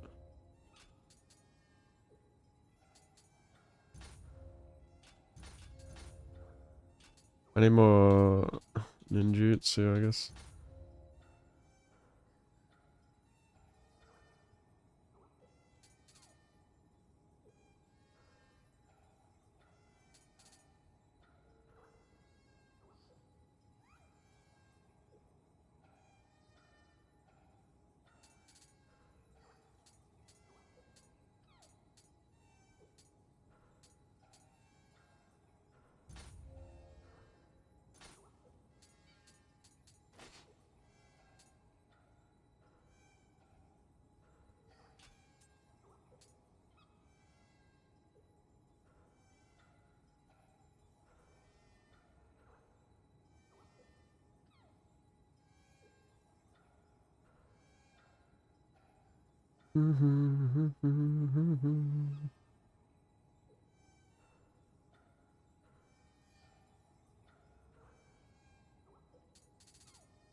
Yeah, that's fair. If you like switching up games, you do you. Yeah, I tend to just stick to one thing. Don't really like juggling multiple things.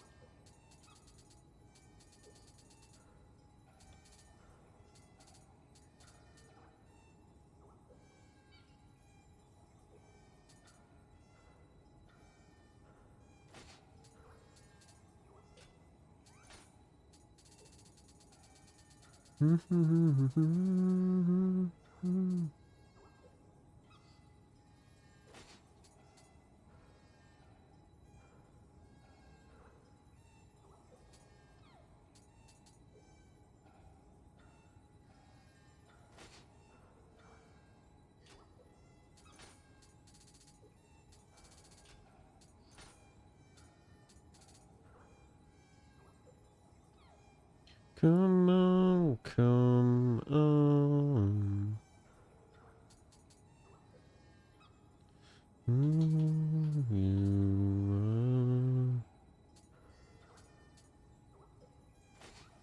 Come on, come on.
Arms around me, arms around me.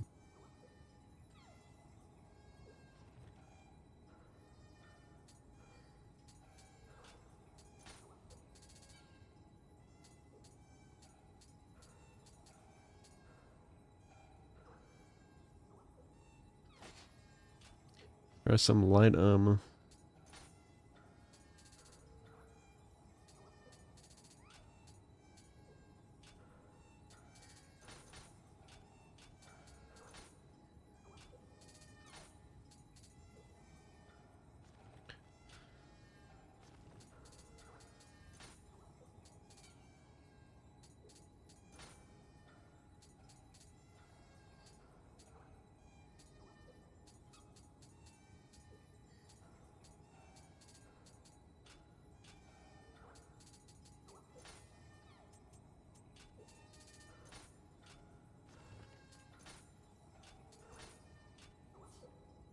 Mm-hmm.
Yeah, Tonfas are good. I use them for a bit. Good against enemies that guard you and stuff.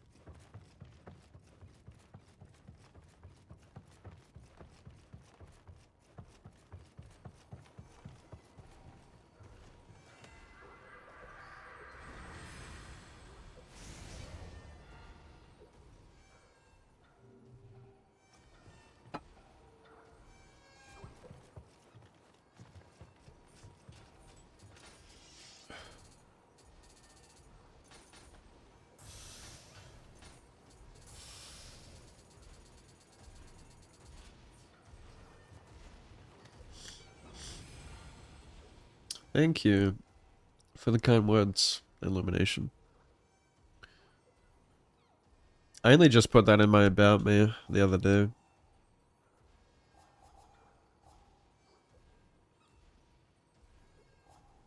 Perhaps it'll be updated in time.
It's not enough slots for how many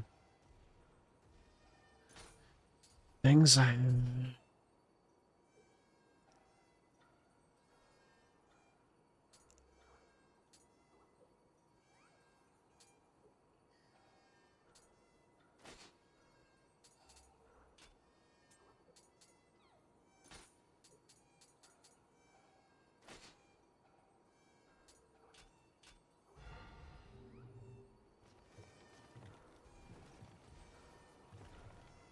That's what I said the other day, like, I don't really watch movies, so... you can see that in my...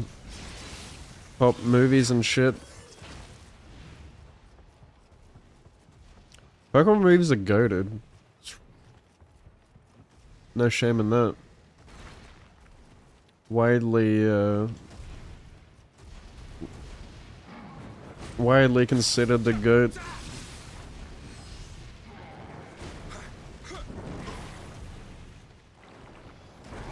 Ooh.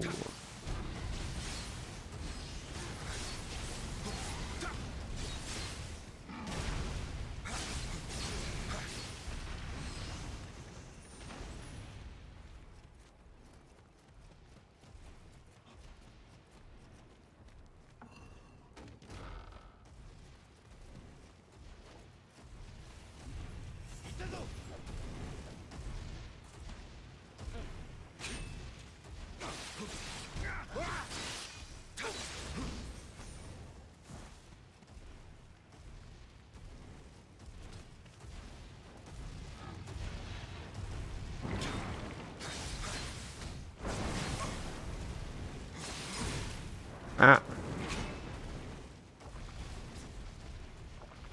Alright, you're dead.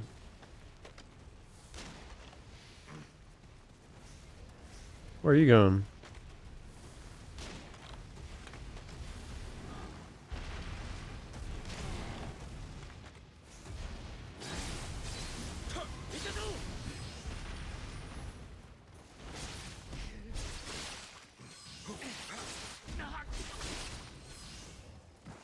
I don't know why he tried to go upstairs.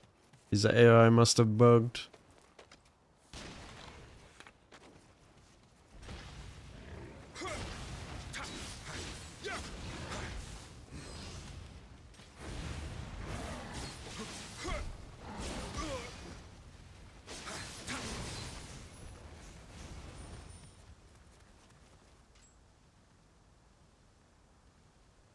What's Grandma's Boy? Is that a movie?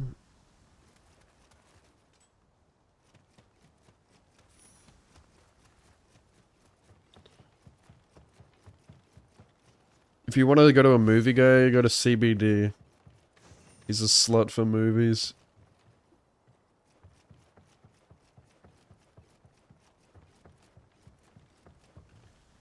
Well, Pokemon are movies too. Pokemon movies are movies.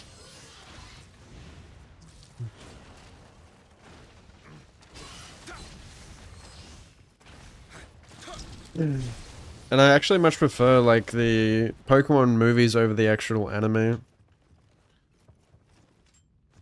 I mean, like, I love the anime, but the movies are goated.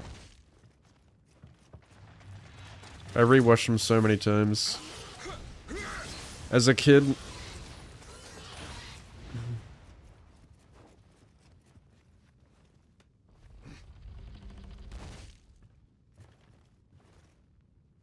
But those aren't my favorite movies. Just a weird take. Movie is a movie, dude.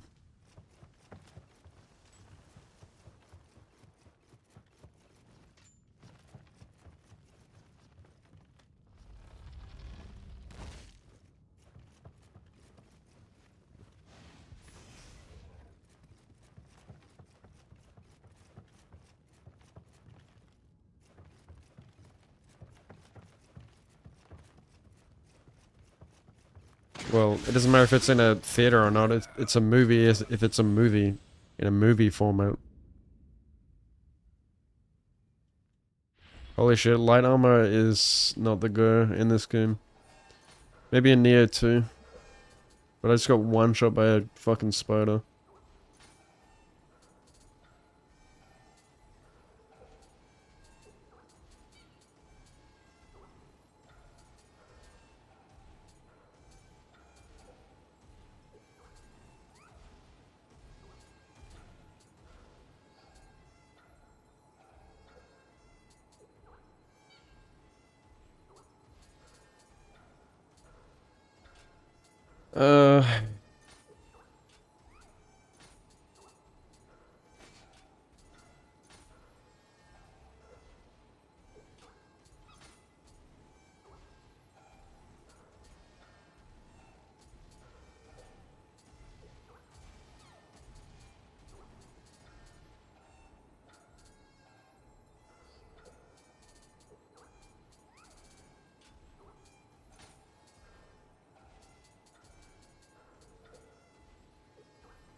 Yeah, I need more key.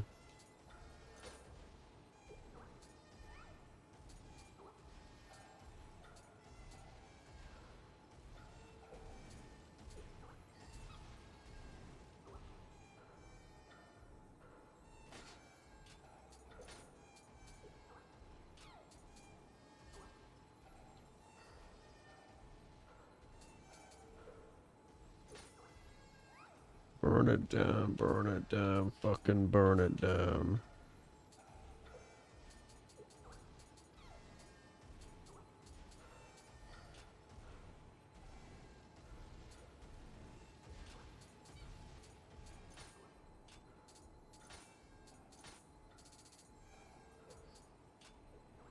Hell yeah, I love Tengu Mouse.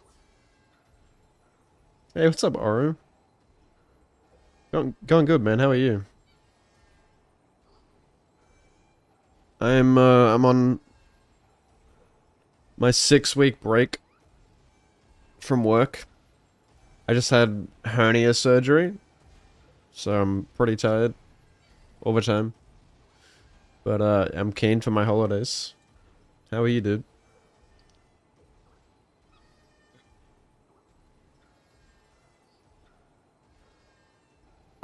I'm not a huge fan of Night Rain, to be honest. Nor would I kind of find it difficult to like line up time slots with my friends. So I don't know. I just like playing single player games, you know. I've got so much. I've got such a big backlog of games.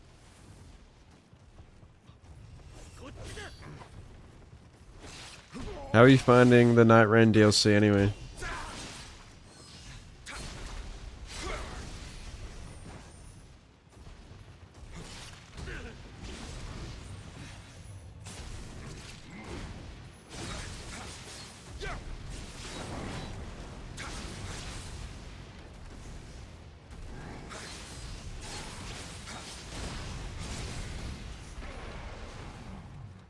Thanks, man. It went smoothly, so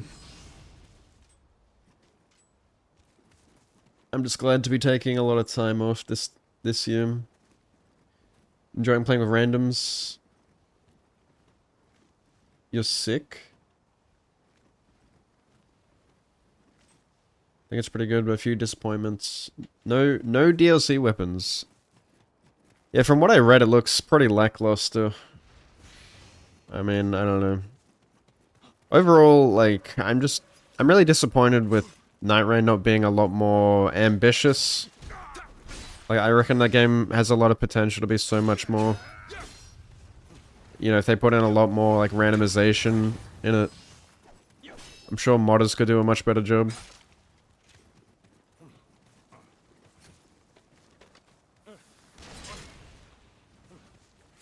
It's your biggest problem, yeah. And, like, even, like, in the DLC, it's evident they're really not putting in a lot of effort into that game. Not a good look for FromSoft. Not gonna lie. Not a huge fan with this direction they're taking their games.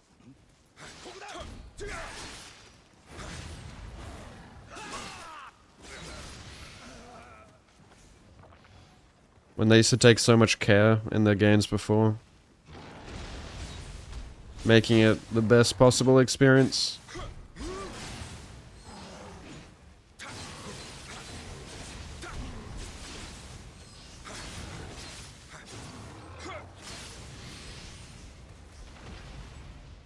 Yeah, like, it's so weird because that game is clearly inspired by modders, right? It's inspired by the randomizer mod, yet it completely fails to even come close to being as good as a randomizer mod. You know what I'm saying? It completely lacks the randomization element.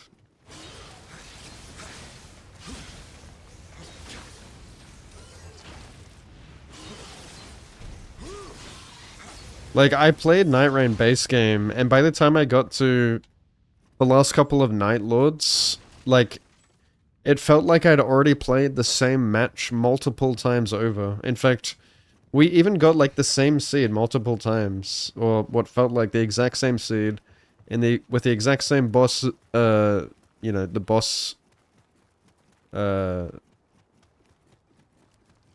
the bosses, and the same spawn point and everything, like, I was like, haven't we done this?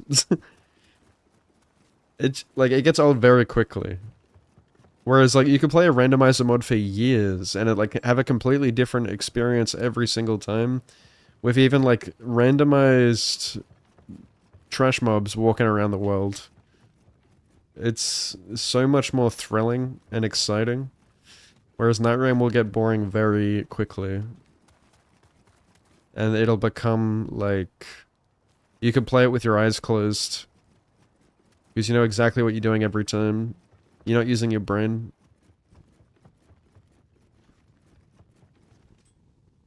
Where the fuck do I go?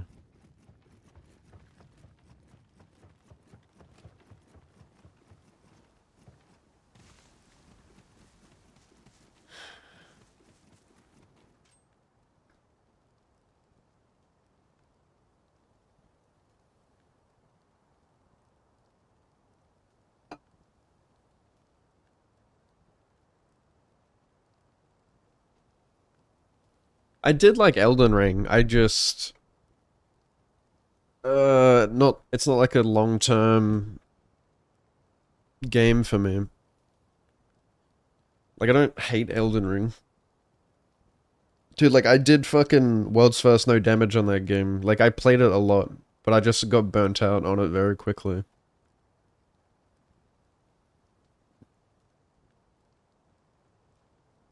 It's not a game I could stream long term.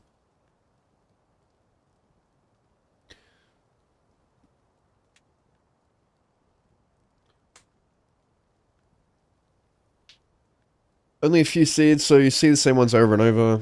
Yeah. You wish you randomized them harder in the depths. Yeah, I didn't even come back for the depths either. I just have no real desire to return to that game.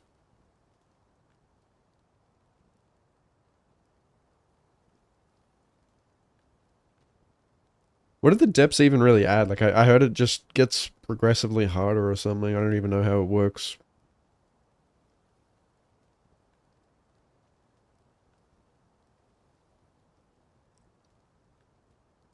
New players get used to the basic seeds. Yeah, I mean, again, it feels like... This is my problem overall, or like one of my huge problems is it does feel like it's catered towards more casual players. Because can you imagine if they did an actual like hardcore randomizer like from, you know, from the actual base game of Elden Ring, where like you fucking spawn into Limgrave and you see the fucking fire giant just walking around, like, and you'd get annihilated. Of course, like, that'd scare away a lot of new players.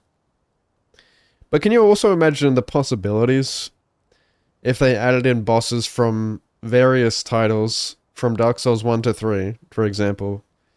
If they added in entire rosters from those games, how much more ambitious Night Rain could have been. You know? Like you just saw fucking Gale, like, walking around, like, you know? The Twin Princes. The Abyss Watchers. I don't know. Vort. Like, that, it could have been so much more. But they had, what, like 3 returning bosses? 4 returning bosses or something? I don't know. Especially the way they marketed that game, I felt a bit baited. They totally marketed it like it was going to be this huge crossover between all the titles. That was a goddamn lie.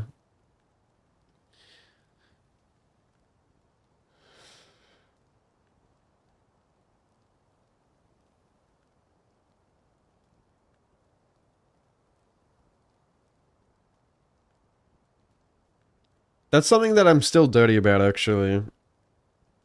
That's what I'm saying, like... It felt like Night Rain was... I know everyone says this, but it truly... Night Rain to me is a money milker. And there's no two ways about it. Even like the marketing for it was just bait. Like what we actually got... I truly believe that. And that is like, you know, Bandai and possibly, I don't know, Sony investors are the cause behind the, which is why I'm very concerned about the trajectory of From Software games. No! Cunt. Again, I died to the same shit. Why does he do so much damage? I changed to heavy armor or medium armor. And he still destroys me.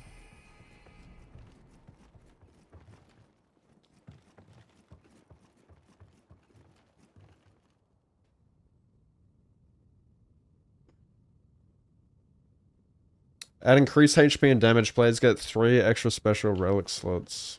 Okay.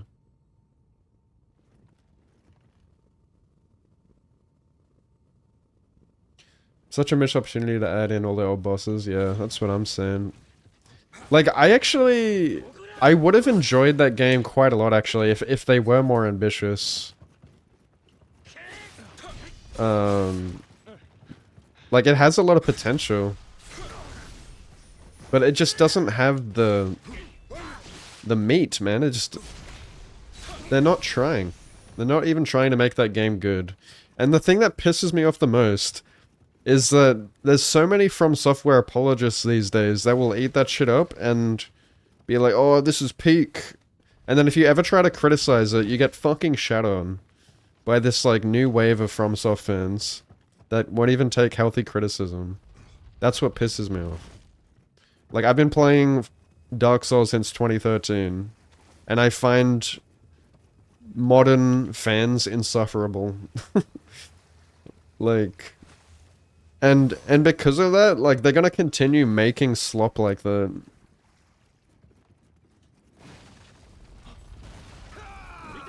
We're gonna see more of this in the future.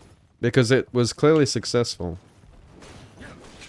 Yeah, I will gladly gatekeep. I'll die on this hill.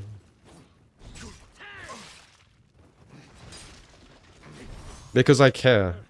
Like, I'm not doing this out of hate, I'm doing this because I really care. Because it's one of my favorite series of all time.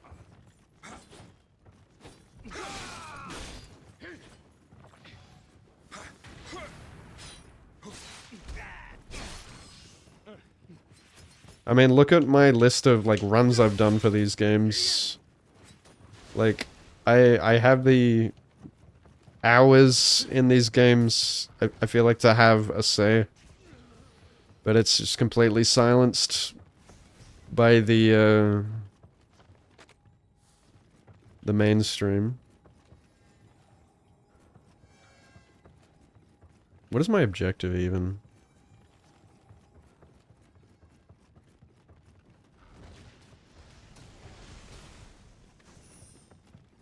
Is there anything more than human? Just kill everything.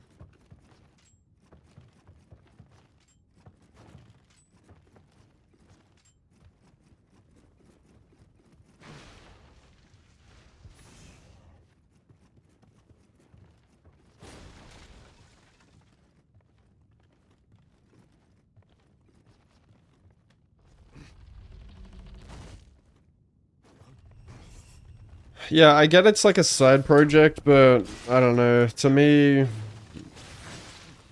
it's clear that it's more than that. It feels like it's almost like a experimentation to see what like how much people are actually going to eat this shit up and accept it. And guess what? It's successful. And look, they've already got fucking Dust Plugs lined up as their next game, which means they're going to make more of that stuff. And they will make more of it in the future. I don't think this is a one-off.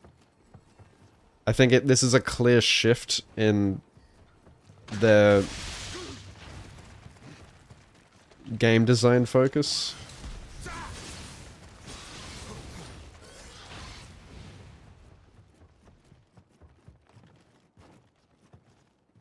It has nothing to do with Night Rain, but it's a similar kind of game. I know, like, they already, like, announced Dustbloods before they even released Night Rain, but... I don't know, man. 2 multiplayer games back to back. What are you doing, man? Like, clearly to appease a certain audience or Nintendo or whoever it is. You know, like it used to feel like they made games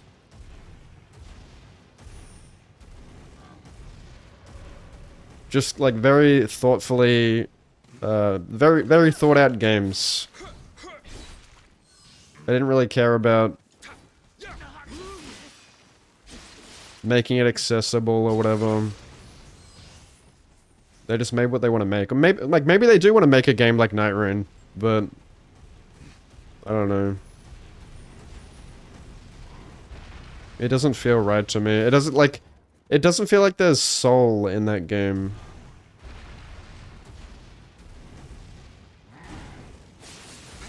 That's my problem. Just doesn't feel right. Like I said before, it's like they're not even trying.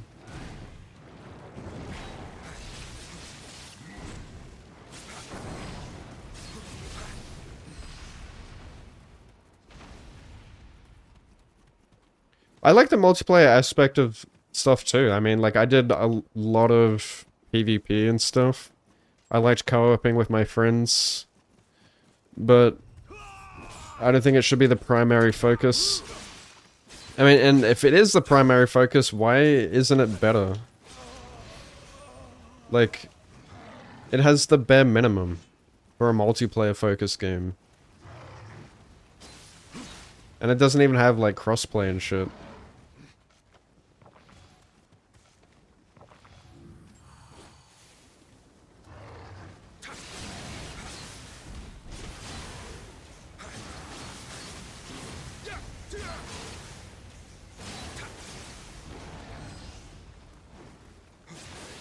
It just feels like very minimal effort in every single realm.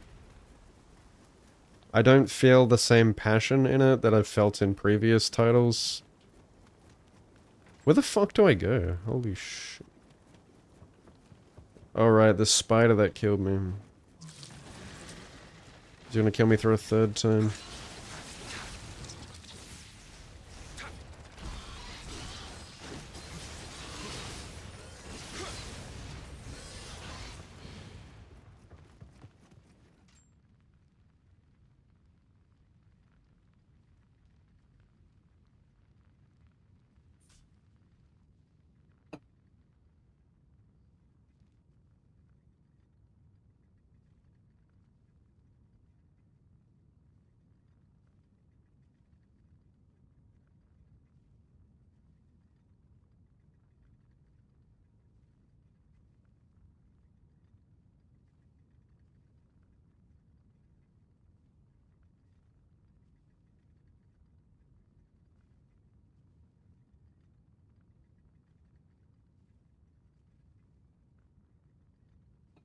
Yeah, I'm sure you're gonna love Dustbloods as you're a big slut for PvP, or like I love PvP as well. Except I haven't done it since like DS3. I actually didn't even touch PvP in Elden Ring. And like one of the reasons I didn't really get into PvP in Elden Ring is because it was never like forced on me, and I was really disappointed that Elden Ring didn't have invasions, you know, like when you're playing single player, unless you opted into it. I don't know. Again, I really wasn't a fan of that change. Because I actually loved that in, you know, in Dark Souls. One of my favorite parts of Dark Souls was getting invaded.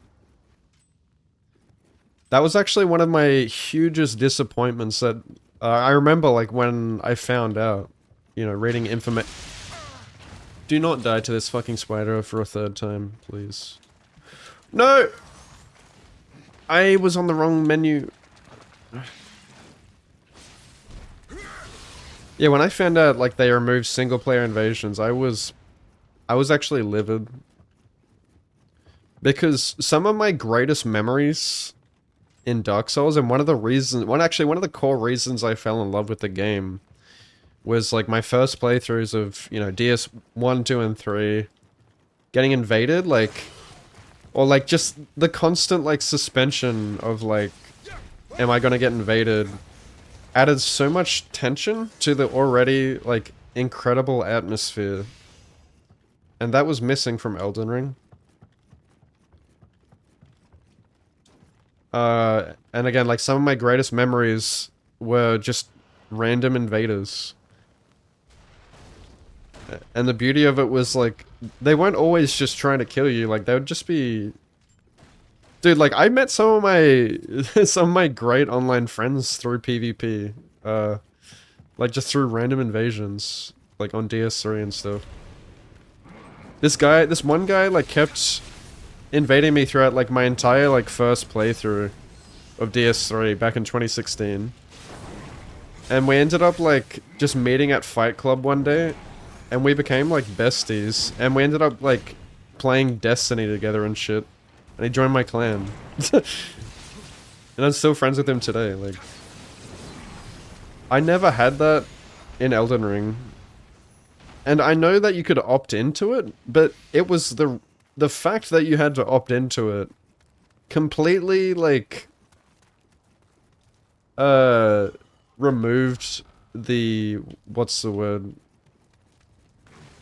I don't know. I can't think of the term, like, the appeal. It completely removed the appeal of invasions for me. Like, why would I opt into an invasions? That's the literal definition of invasion, is someone, you know, like, invading my world, against my will. Of course I'm not gonna opt into that. Who would do that? And then you just... It kind of ruins the whole, like, suspense, because the people getting invaded now are expecting it. So you know they're gonna be like a... They're gonna be, like, waiting for you, you know? It's not an invasion anymore. It takes away the fun of it.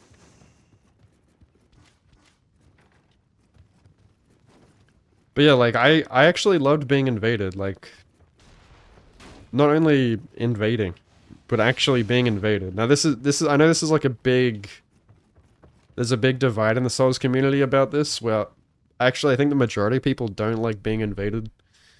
Especially the more casual players. But for me, that was part of Dark Souls' identity. Like, it was well known for that. And that was completely removed in Elden Ring. So that was huge for me. A lot of people were cheering about it, but that sucked. Oh, good. And that completely removed, like, one of the main multiplayer features of the game for me. As, you know, I always play through solo. So now that there's no solo invasions, the game was completely single player. I wasn't going to summon anyone. So then, because of that, I then had no further urge to even want to participate in PvP. Because I hadn't had a taste of it yet, so I felt no desire to even want to go to Fight Club or anything. Which kind of sucked. Because it was my favorite part of DS3. In fact, I always return to DS3 over the years purely for the PvP. Dude, I have no heals. I'm gonna... I don't know where to go. I guess I've got to use one of these spinny walls.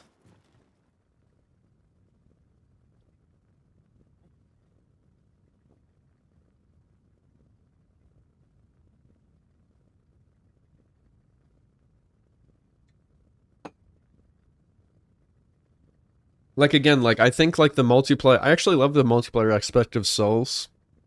I love PvP, I like co-oping with my buddies. I like playing Night Rain with my friends is really fun. That's the funnest part, actually. I really enjoy that. But, is there something I'll play long-term? No, because the game design, man, like I'm saying, like, it doesn't have...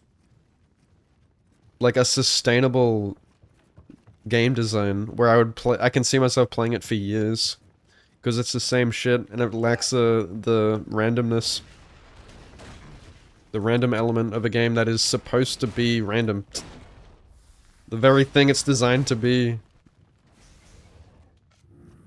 which is where my disappointment lies. And do I want to play it single player? Hell no, because the game is designed to be multiplayer. Like, sure, you can play it solo, but that's not the way it was originally intended to be played.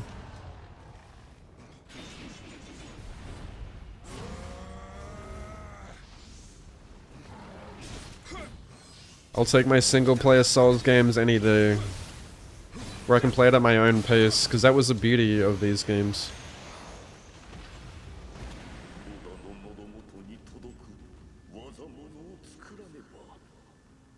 I really like that Tengu mask.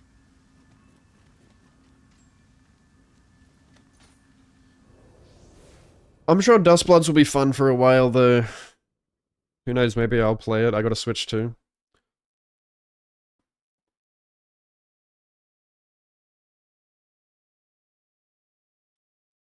Yeah, have a good one, Ari. Thanks for popping in, dude.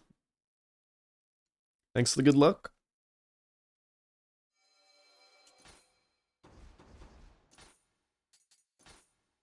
Black hole.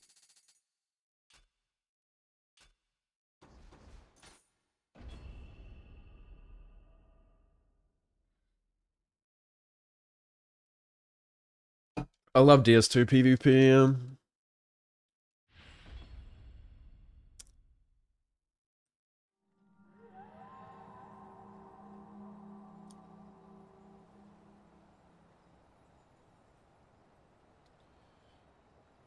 I know that's, I mean, like that would have totally helped with sales. Again, it's me gatekeeping again, and it's part of like one of the original things I loved about Dark Souls and its identity. One of the niche things I loved was the solo invasions. So yes, I'll die on that hill. It's one of the major parts of the game that made me fall in love with it. Because it was so unique. There was nothing like invasions back then. No other game had anything like that, as far as I knew. I know of a lot of games that were inspired by the invasion system.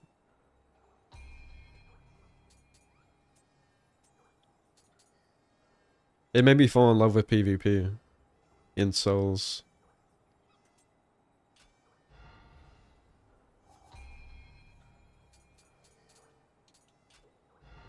It's one of the many things that was changed in Elden Ring. You know, one of the sacrifices they had to make in order to not only for the open world game design, but to make the game more accessible.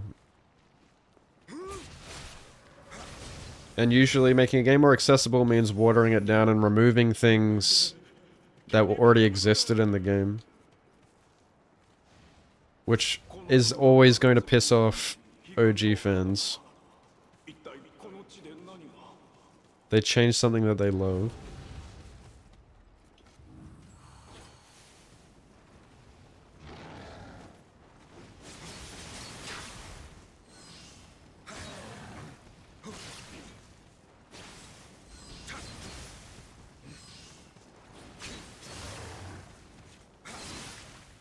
Oh my lord, I'm doing...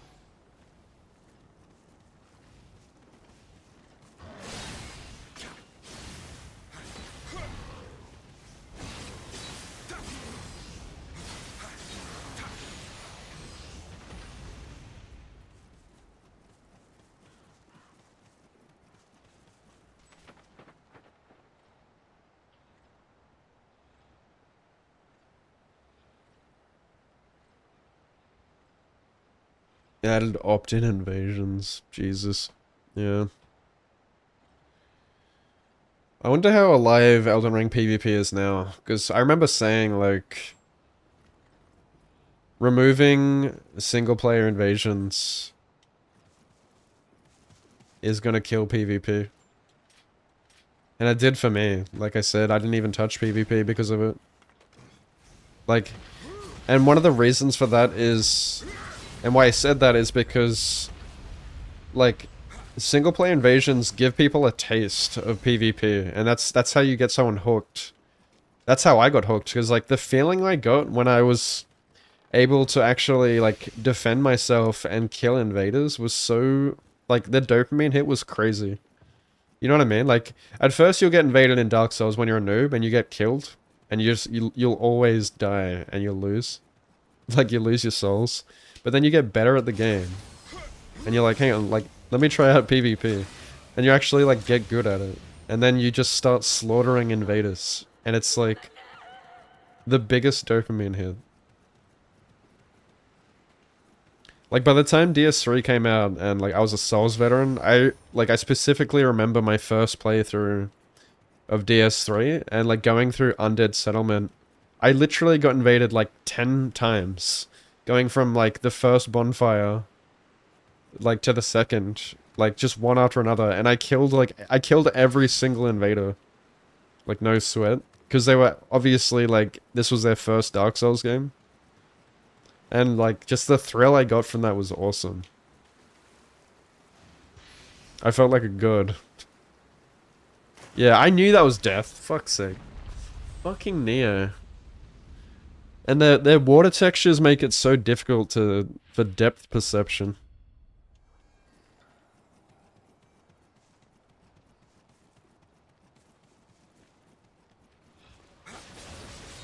Devs are trolling.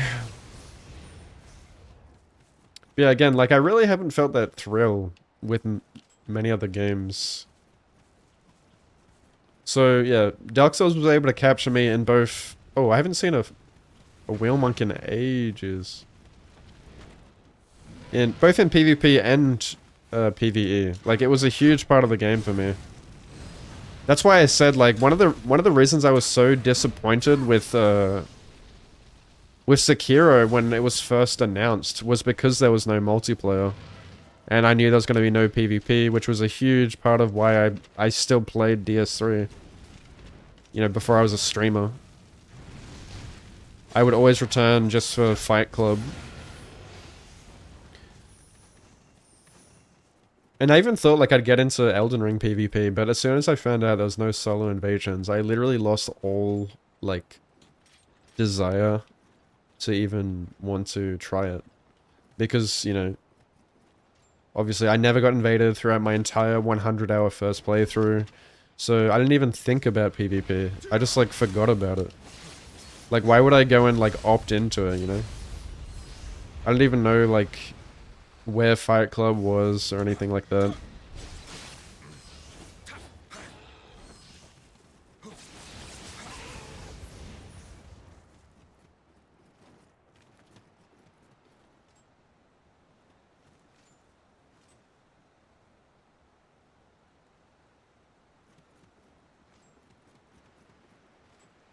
I didn't really invade that much. Like I said, like, my favorite thing was getting invaded. In fact, like, and that was, it stems from the embed system. And I really like the embed system as well. I was also disappointed that that wasn't, returning. Because I actually really like that system. You know, like, you would ember, or you'd automatically get embered when you kill a boss in DS3. And so, that allowed you to summon. So, the benefit of being embered was you could summon, you had more health, but you could be invaded. That was really cool to me. And so you could catch people, like, going through their playthroughs. Maybe they'd just killed the boss, so they were embered. Maybe they were summoning friends. It really kept the PvP alive for years. And, like, I never really invaded. Like, I never invaded, really. I remember I only invaded to, like, level up my covenants and shit for the achievements. I just loved being invaded. And if I wanted to do PvP, I'd just go to Fight Club. Oh. Try one of these. Oh, oh shit, yeah, that deleted him.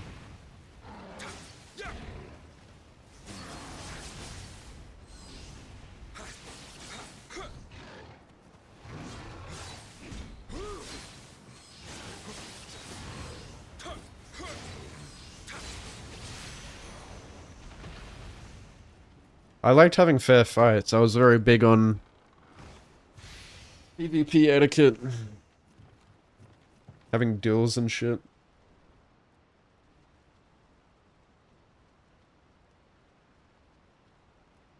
But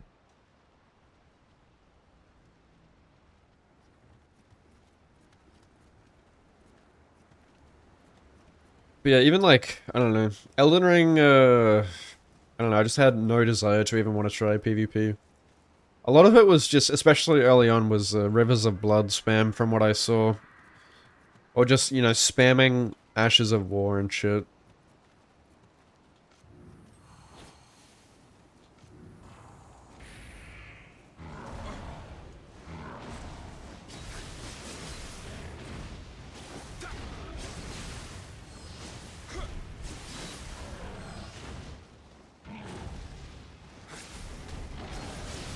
Yeah, like, weapon arts weren't really the primary thing in DS3.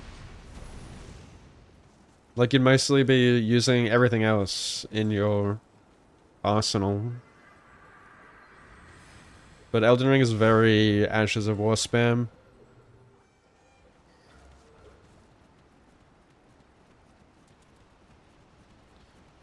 Jump attacks and Ash of War spam.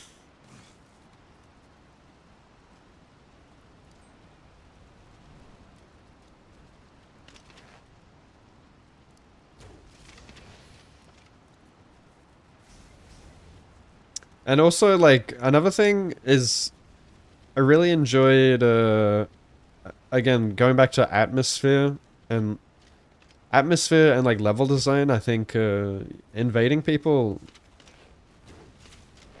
you know, in the dungeons, which, you know, are now, like, legacy dungeons in Elden Ring, was really fun, especially if you had, like, good map knowledge. The way you could fuck with people and use the environment to your advantage was really cool. I feel like you can't do that as much in Elden Ring. Especially like if it's in the open world or whatever. Just this big open flat area where people can get lost easily or hide easily.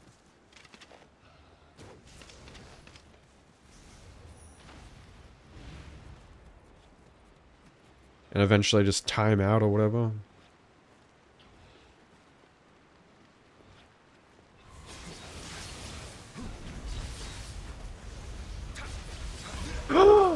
This game...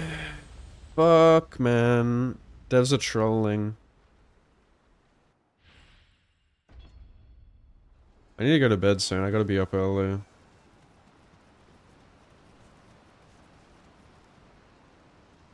Fuck's sake. They good my souls.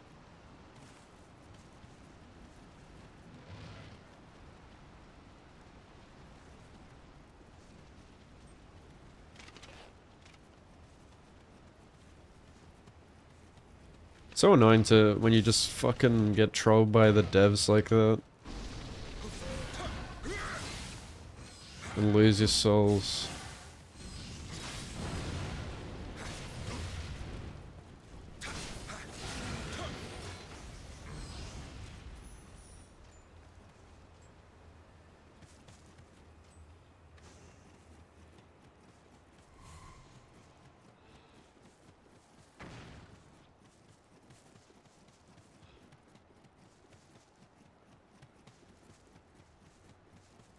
Uh...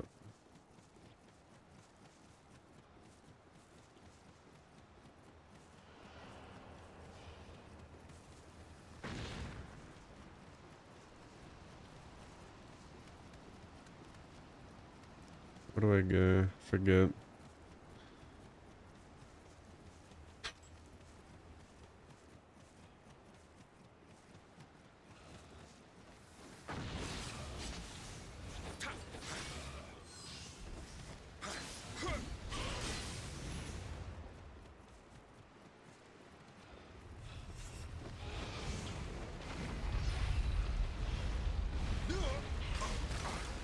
Oh, wow. That kills me? What is this insane damage from the grabs? It's ridiculous. This game is so unbalanced. The fuck is that, man?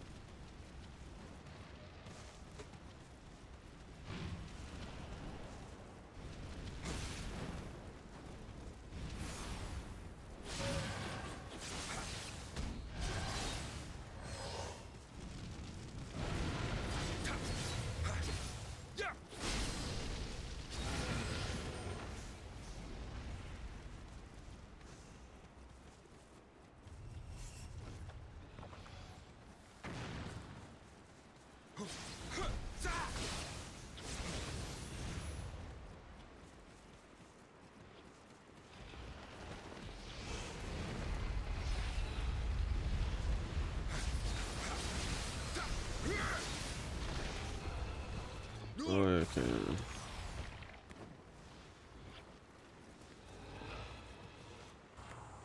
And I just got rid of my antidote.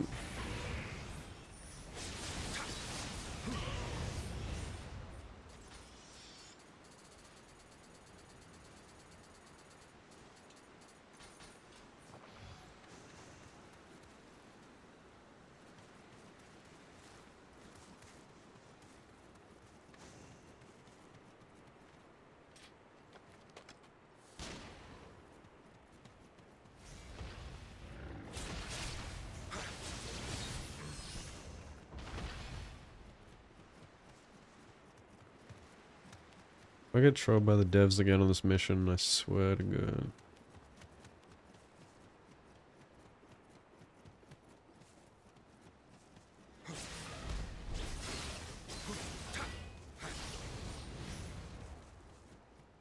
I've been here. Oh, I see.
What's up, Axel?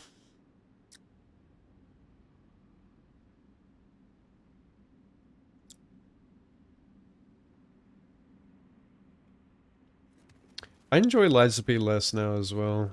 Like, especially like returning to it for the DLC. I was like, what the f like after playing like Kazan and stuff and Nioh too. I was like, holy shit.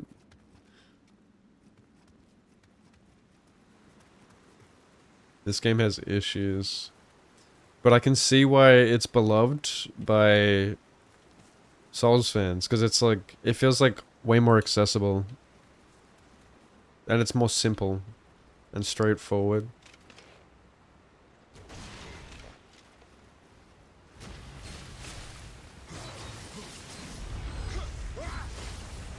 And it does like presentation pretty good. Atmosphere, music, very like clean looking. You know, it's got that Bloodborne gothic aesthetic. But gameplay is not amazing. Which is like, that's like the most important thing to me.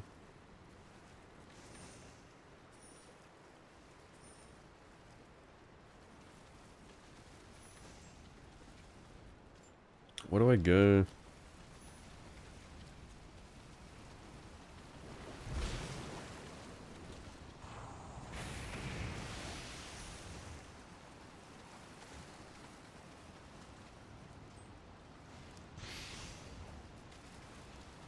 Lies just feels so clunky, man.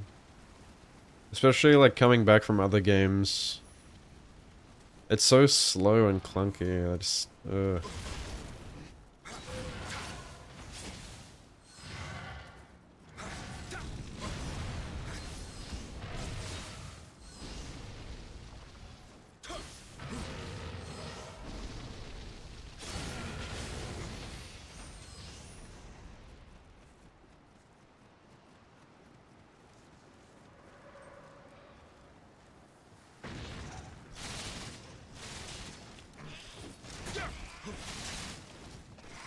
oh my god, fuck these guys.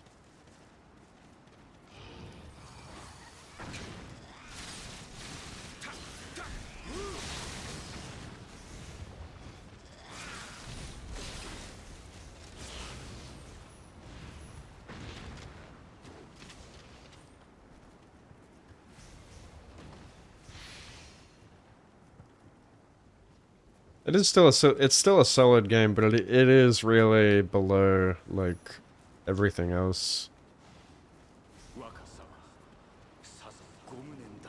in terms of gameplay. But I think if like, yeah, all those other things I mentioned are important to you, like presentation, and that it could be like your favorite game, like if you like that more simple shit. But it is not a, like, it is clearly not a From Software level game. Holy shit, tree shortcut. My beloved.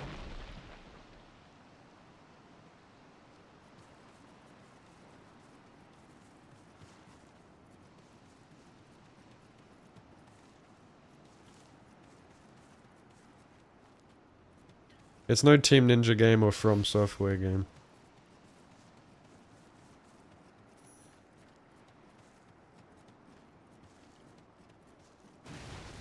Like that game clearly needs polishing. I couldn't, like, I remember I constantly was thinking that, like, man, if they just polish this a bit more, it could be really good. And then for some reason, I just thought, like, in the DLC, like, we would see that, like, a more polished game, but obviously, it's just DLC, so it's just more of the same. And actually, I feel like the DLC brought out the worst in Lies of P, you know? Like, the cracks formed, even more, if that makes sense. Like, you could see what was wrong with the combat even more. And it was just more frustrating. And on top of that, I really hated the level design of the DLC.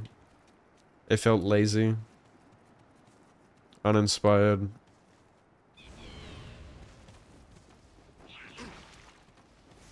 I know there was difficulty options, but it's not that it was difficult, it was just, like, badly designed. Like, completely unbalanced, too.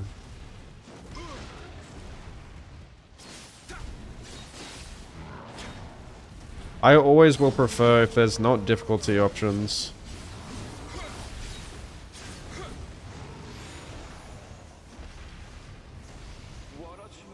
So, some things were, like, overtuned. I felt like it just didn't flow very well. I don't know.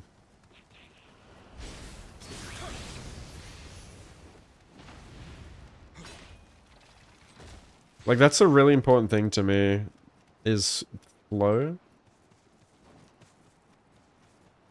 And Lies of P did not have good flow.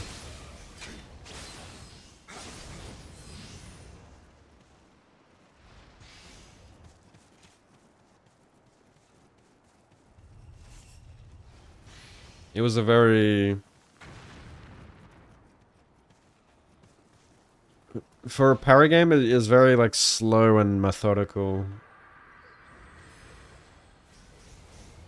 But it took like a lot of trial and error to like to master the bosses in that game. It took a lot of just fucking like face tanking the boss and dying and learning like, oh, how many R1s can I get in between parries? But it didn't feel like very responsive, you know, in the first playthrough. Especially with all the Elden Ring delayed attacks and stuff.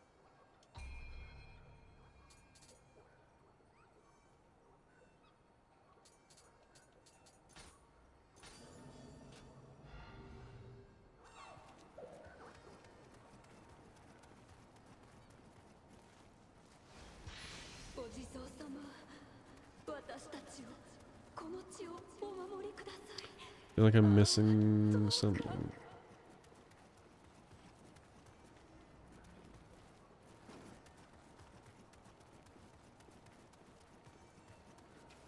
Oh, it's shallow water.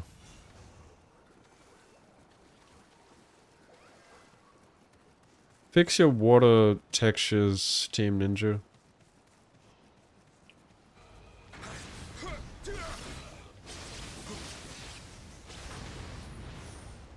Shallow water doesn't look shallow.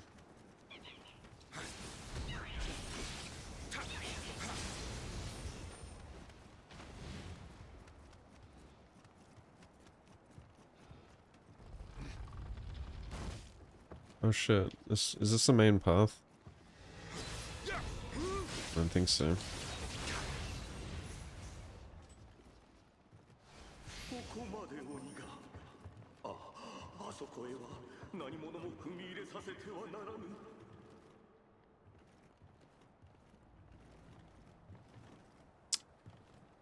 Yeah, Kazan did combat so well, for the most part.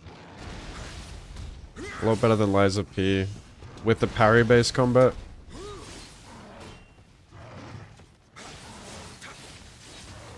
That was some good gameplay. Level design was not great though. See, it was like the complete opposite of Liza P. Like, it got the combat down. But it lacked the, you know, the atmosphere and the level design. Well, mostly like atmosphere. And just had that real gripping, like, oh shit, like, you know, like Liza P does look really good in that regard. Like, you're curious about the world and stuff. And it's like a semi-open world, right? Kazan is mission-based, and a lot of Souls fans aren't into that. Where it's more like Nioh, like, with Diablo loot. Some people just really aren't into that. I liked it as a Nioh fan. But there definitely were some missions where it dragged on way too long.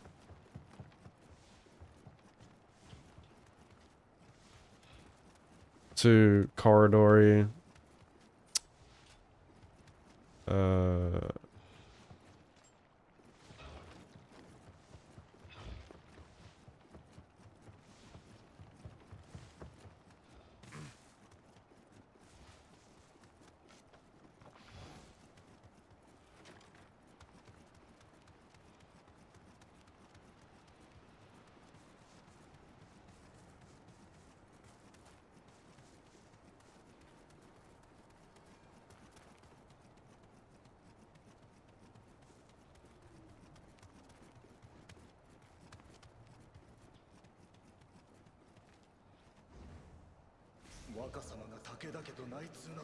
Yeah, like not very memorable locations in Kazan. And yeah, Kazan is just too long, I feel like. I really like it's not a game I feel like replaying the entirety of. Because it takes too like I didn't really want to do like Deathless or anything or Hitless because it's just too long.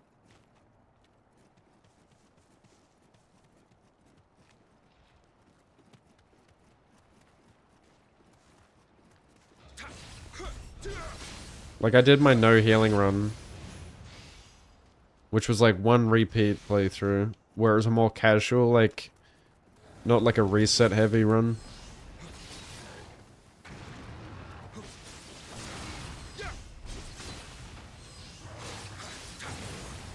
fuck off.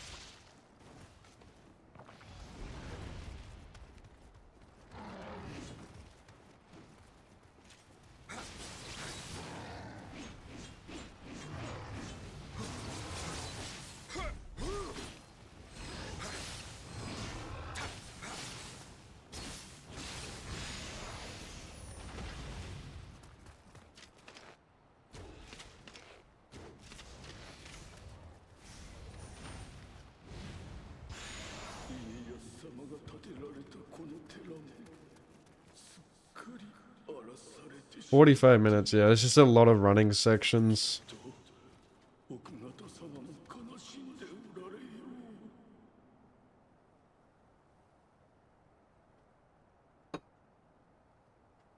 $2 hours and 40 minutes. That's ridiculous.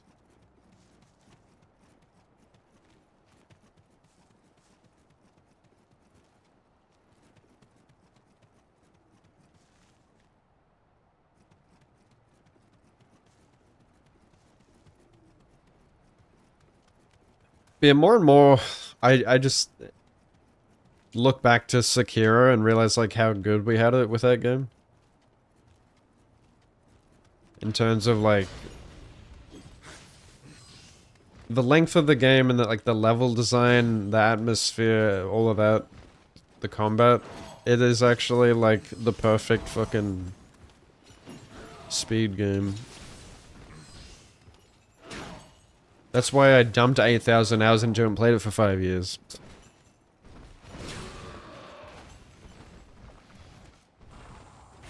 It's so replayable. For my ADHD brain. Ah.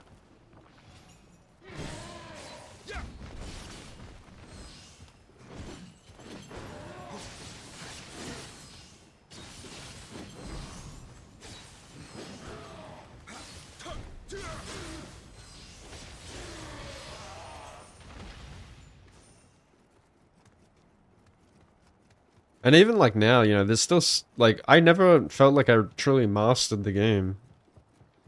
I was still constantly learning in Sekiro, and there's still tech being discovered now. And I find the tech in that game really interesting. And a lot of it is very like skill, you know, high skill ceiling. That's what I love about it. Like you can tell straight away a player who is a pro at Sekiro and a player who's a noob. There's a lot of stuff you can do.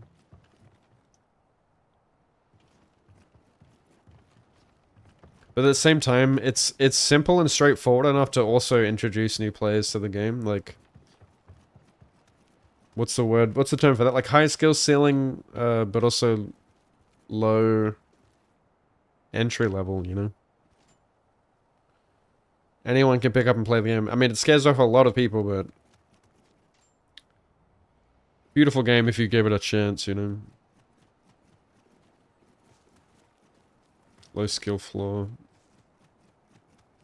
I mean, like, it's not easy by any means, but like anyone can pick up and play. I truly believe anyone can pick up and play and finish that game if they just put their mind to it. Like it's different to most games, but if you actually like put in the time to learn it, it's one of the most satisfying experiences you'll ever have. What do I use this key?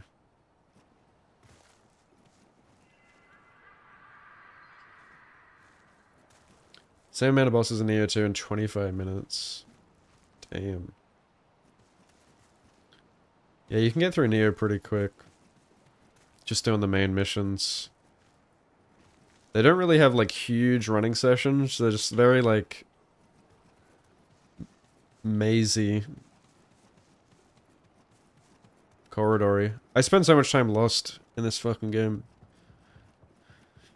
Especially if I'm like monologuing to chat and like half paying attention to what I'm doing.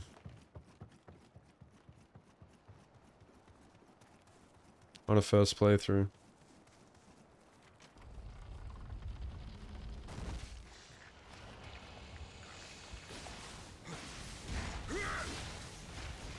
And like Sekiro's the same, like, you know, like, on the first playthrough, it can take you many hours to get through the game. And I constantly get comments on my YouTube speedrun world record videos of people like, oh man, took me like 10 hours to get where this guy got in 10 minutes. And yeah, like, you replay Sekiro and you realize how quickly you can actually beat that game. It's crazy. Like, especially Shura, you can... Like, anyone can beat Shura in like 30 to 40 minutes. Easily.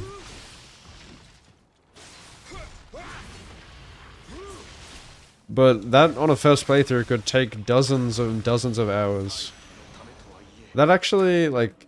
Yeah, you realize, like, how good the level design is. Like, it's just very, It's densely packed with some meaty content, but at the same time has good flow. And even good choice, you know how it opens up at Ashina Castle. FromSoft are just masterclass at that. Except, you know, a lot of that level design was lost in Elden Ring. Going open world again, it's one of the, as I said earlier, sacrifices I had to make to pursue the open world.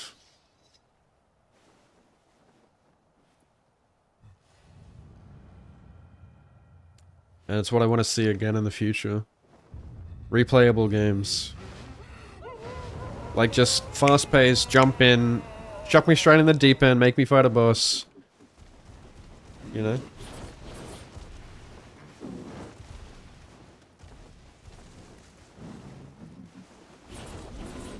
Well, Souls does. Sekiro had like a more in-depth combat where like it's just fun to jump in and improve.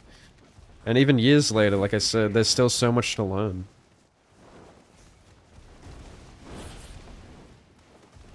Elden Ring is not a game where I'd want to replay and fucking ride across the huge open world for a combat system that is not engaging for my brain. Oh shit.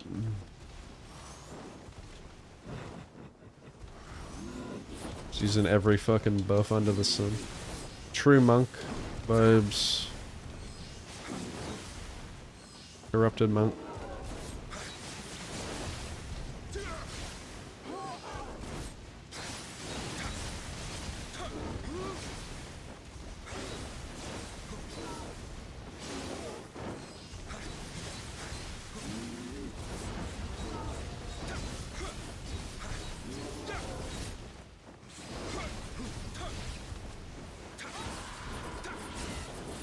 What are you doing, bitch? She's missing half her attacks.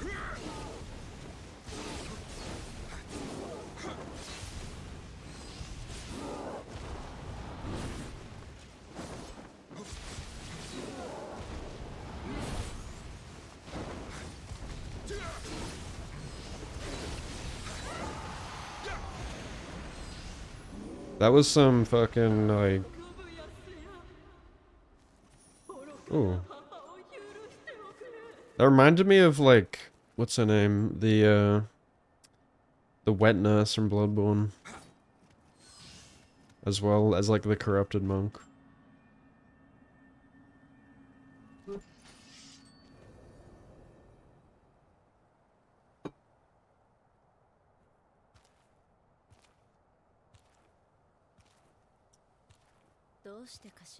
Sekiro has a lot to it, so it's more than just a rhythm game. That's obvious.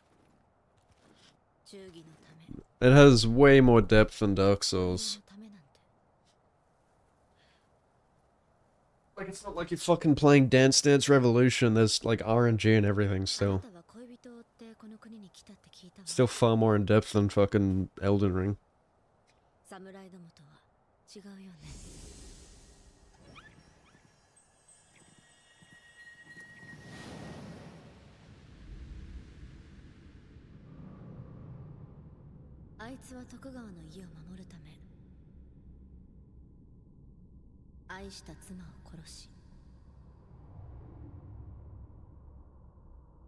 Compare it to Elden Ring. You press the B button in Elden Ring. Elden Ring tries to add the illusion of depth to the game by adding a jump button, which is absolutely and completely useless in the grand scheme of things. You can beat the entire game without even using the jump button.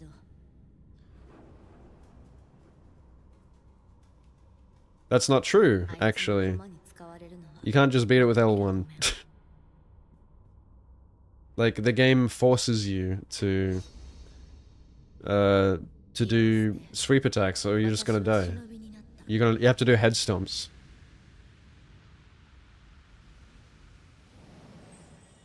You can beat Sekiro, but it's not the conventional way of doing it. Now, that's not the same as in Elden Ring, where in Elden Ring, the roll button is by far the most overpowered thing in the game. In fact, in many cases, I'd say 99% of cases, it is more beneficial and conventional to roll than to do a jump. Like, you can roll everything in Elden Ring, and in fact you should, but in Sekiro, when they do a sweep attack or a thrust attack, should you press L1? No, you shouldn't, and in fact you won't. Unless you're doing a challenge run. Silly argument.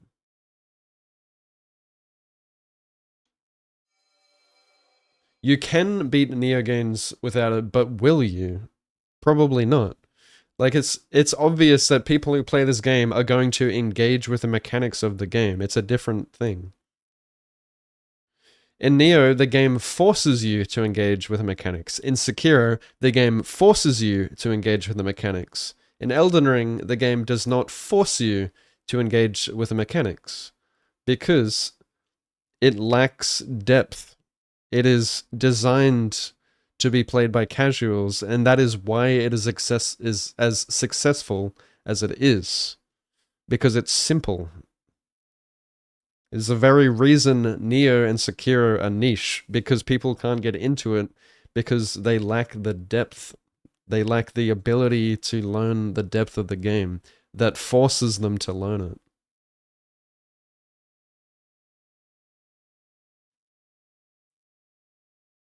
Elden Ring has a lot of Elden Ring has a lot of variety, but it doesn't have the depth, and that's one of my major issues with it. Elden Ring has so many fucking items and Ashes of War, and I use hardly a fraction of them in my entire playthrough, because the game doesn't force me to,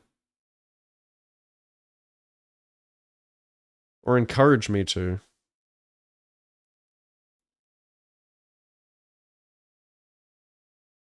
Encourage would be the better term.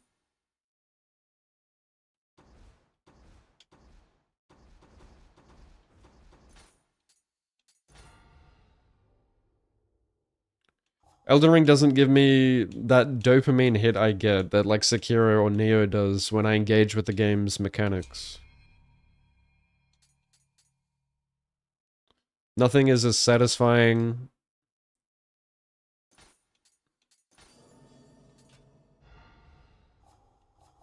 I feel nothing. But press the B button. Now, I'm sure everyone can agree that, like, in Sekiro, when you're first learning it, and you learn how to do head stumps, and you learn how to do Makiri counters, and you learn how to dance with the boss, it is by far, like, way more, like, dopamine-inducing than Elden Ring.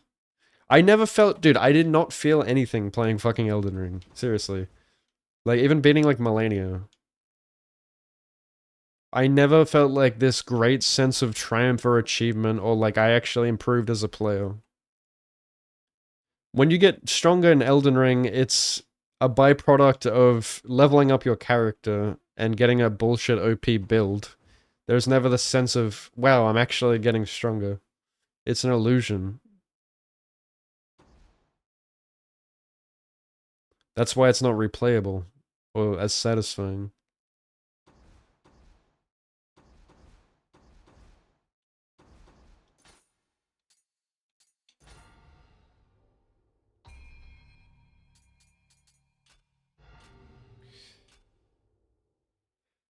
Oh, I need to go to bed. I gotta be up early tomorrow.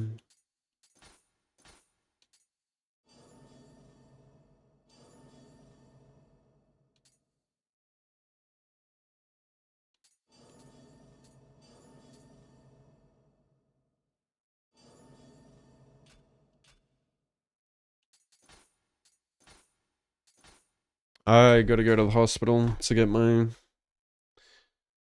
um my dressings removed and shit. I could finally be free.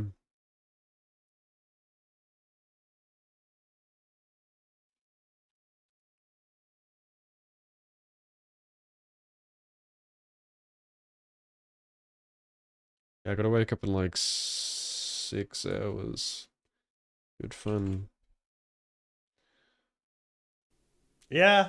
Jesus Correct. fucking Christ. Jump scared by the front page. Wait.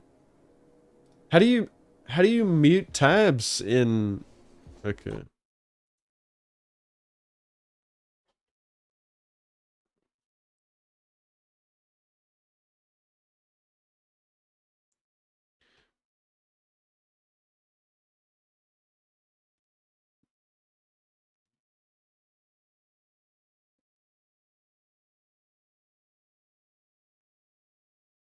Immortal.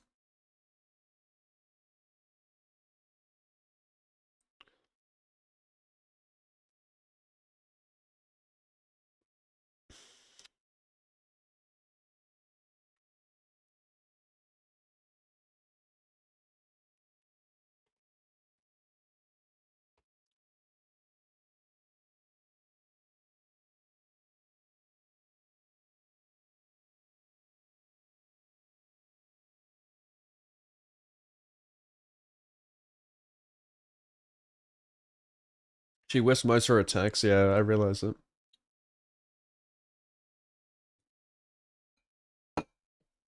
Um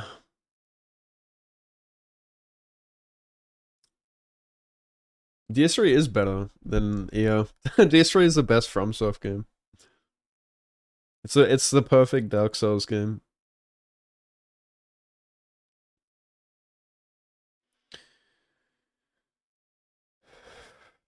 Mm, mm, mm, mm, mm, mm.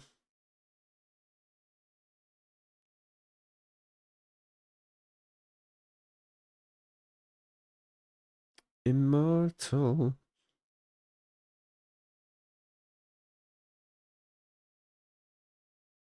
Yeah, it's another thing. Like crouching is not a conventional way of playing the game, and like literally no one does that. Like no one understands hitboxes. No one sat there and fucking cheat engine and looked at the actual visual hitboxes. Like literally, like again, you're going through the entire game and you're never gonna crouch. You're never gonna crouch under an attack. Like it's just not happening.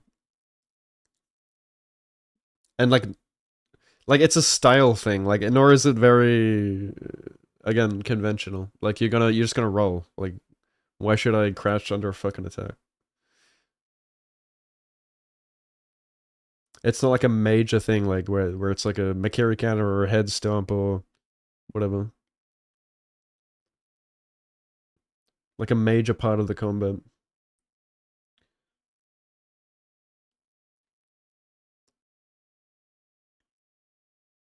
And then they fucking removed crouching from Night Rain as well. Like it's not even supposed to be part of the combat. Lying in between the memories. What's up, Fishy? Thank you.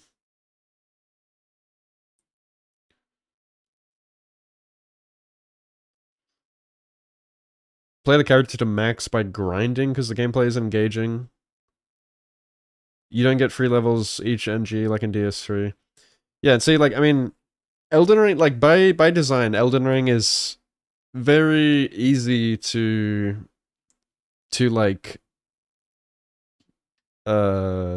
soul farm and like level boost and look up guides and go and get like your build set before you even play the game. That's another huge issue I have with it. And it's an issue like in modern gaming in general. Everyone's looking up video game guides. Everyone, like, you know, most people coming into Elden Ring are going to look up guides. Then they're going to just destroy the bosses and not really play the game or engage with the game or the move sets that they've made. Like, the sense of accomplishment, it just goes out the window at that point. Whereas Sekiro forces you to actually get that sense of accomplishment. Like, it throws you in the deep end. Elden Ring allows you to take the path of least resistance. I don't like that.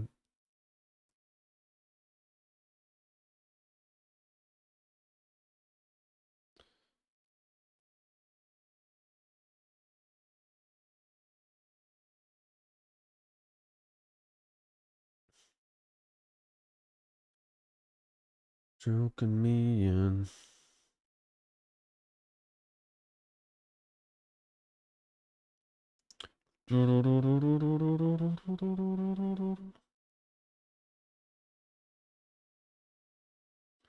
Sekiro just has very unique combat too, like, and it's something other games still haven't been able to fucking replicate. Like, it's not just the parrying in Sekiro, it's like the sword clashing and everything. It's done so well. And again, back to what I was saying before, the game just flows. You know? Most games don't flow. Like, you're not engaging or dancing with the boss, you're just fucking waiting. Uh, you know? That was like the biggest disconnect when Elden Ring came out. Like coming from someone who's played Sekiro for 3 years at that point. Um yeah, like the lack of engagement. I know I keep using this term engagement, but it's truly like what it is. I'm not dancing with the boss anymore. I'm not like getting these adrenaline rushes. I'm just fucking bored. When the boss is playing a different game to me, he's not dancing with me.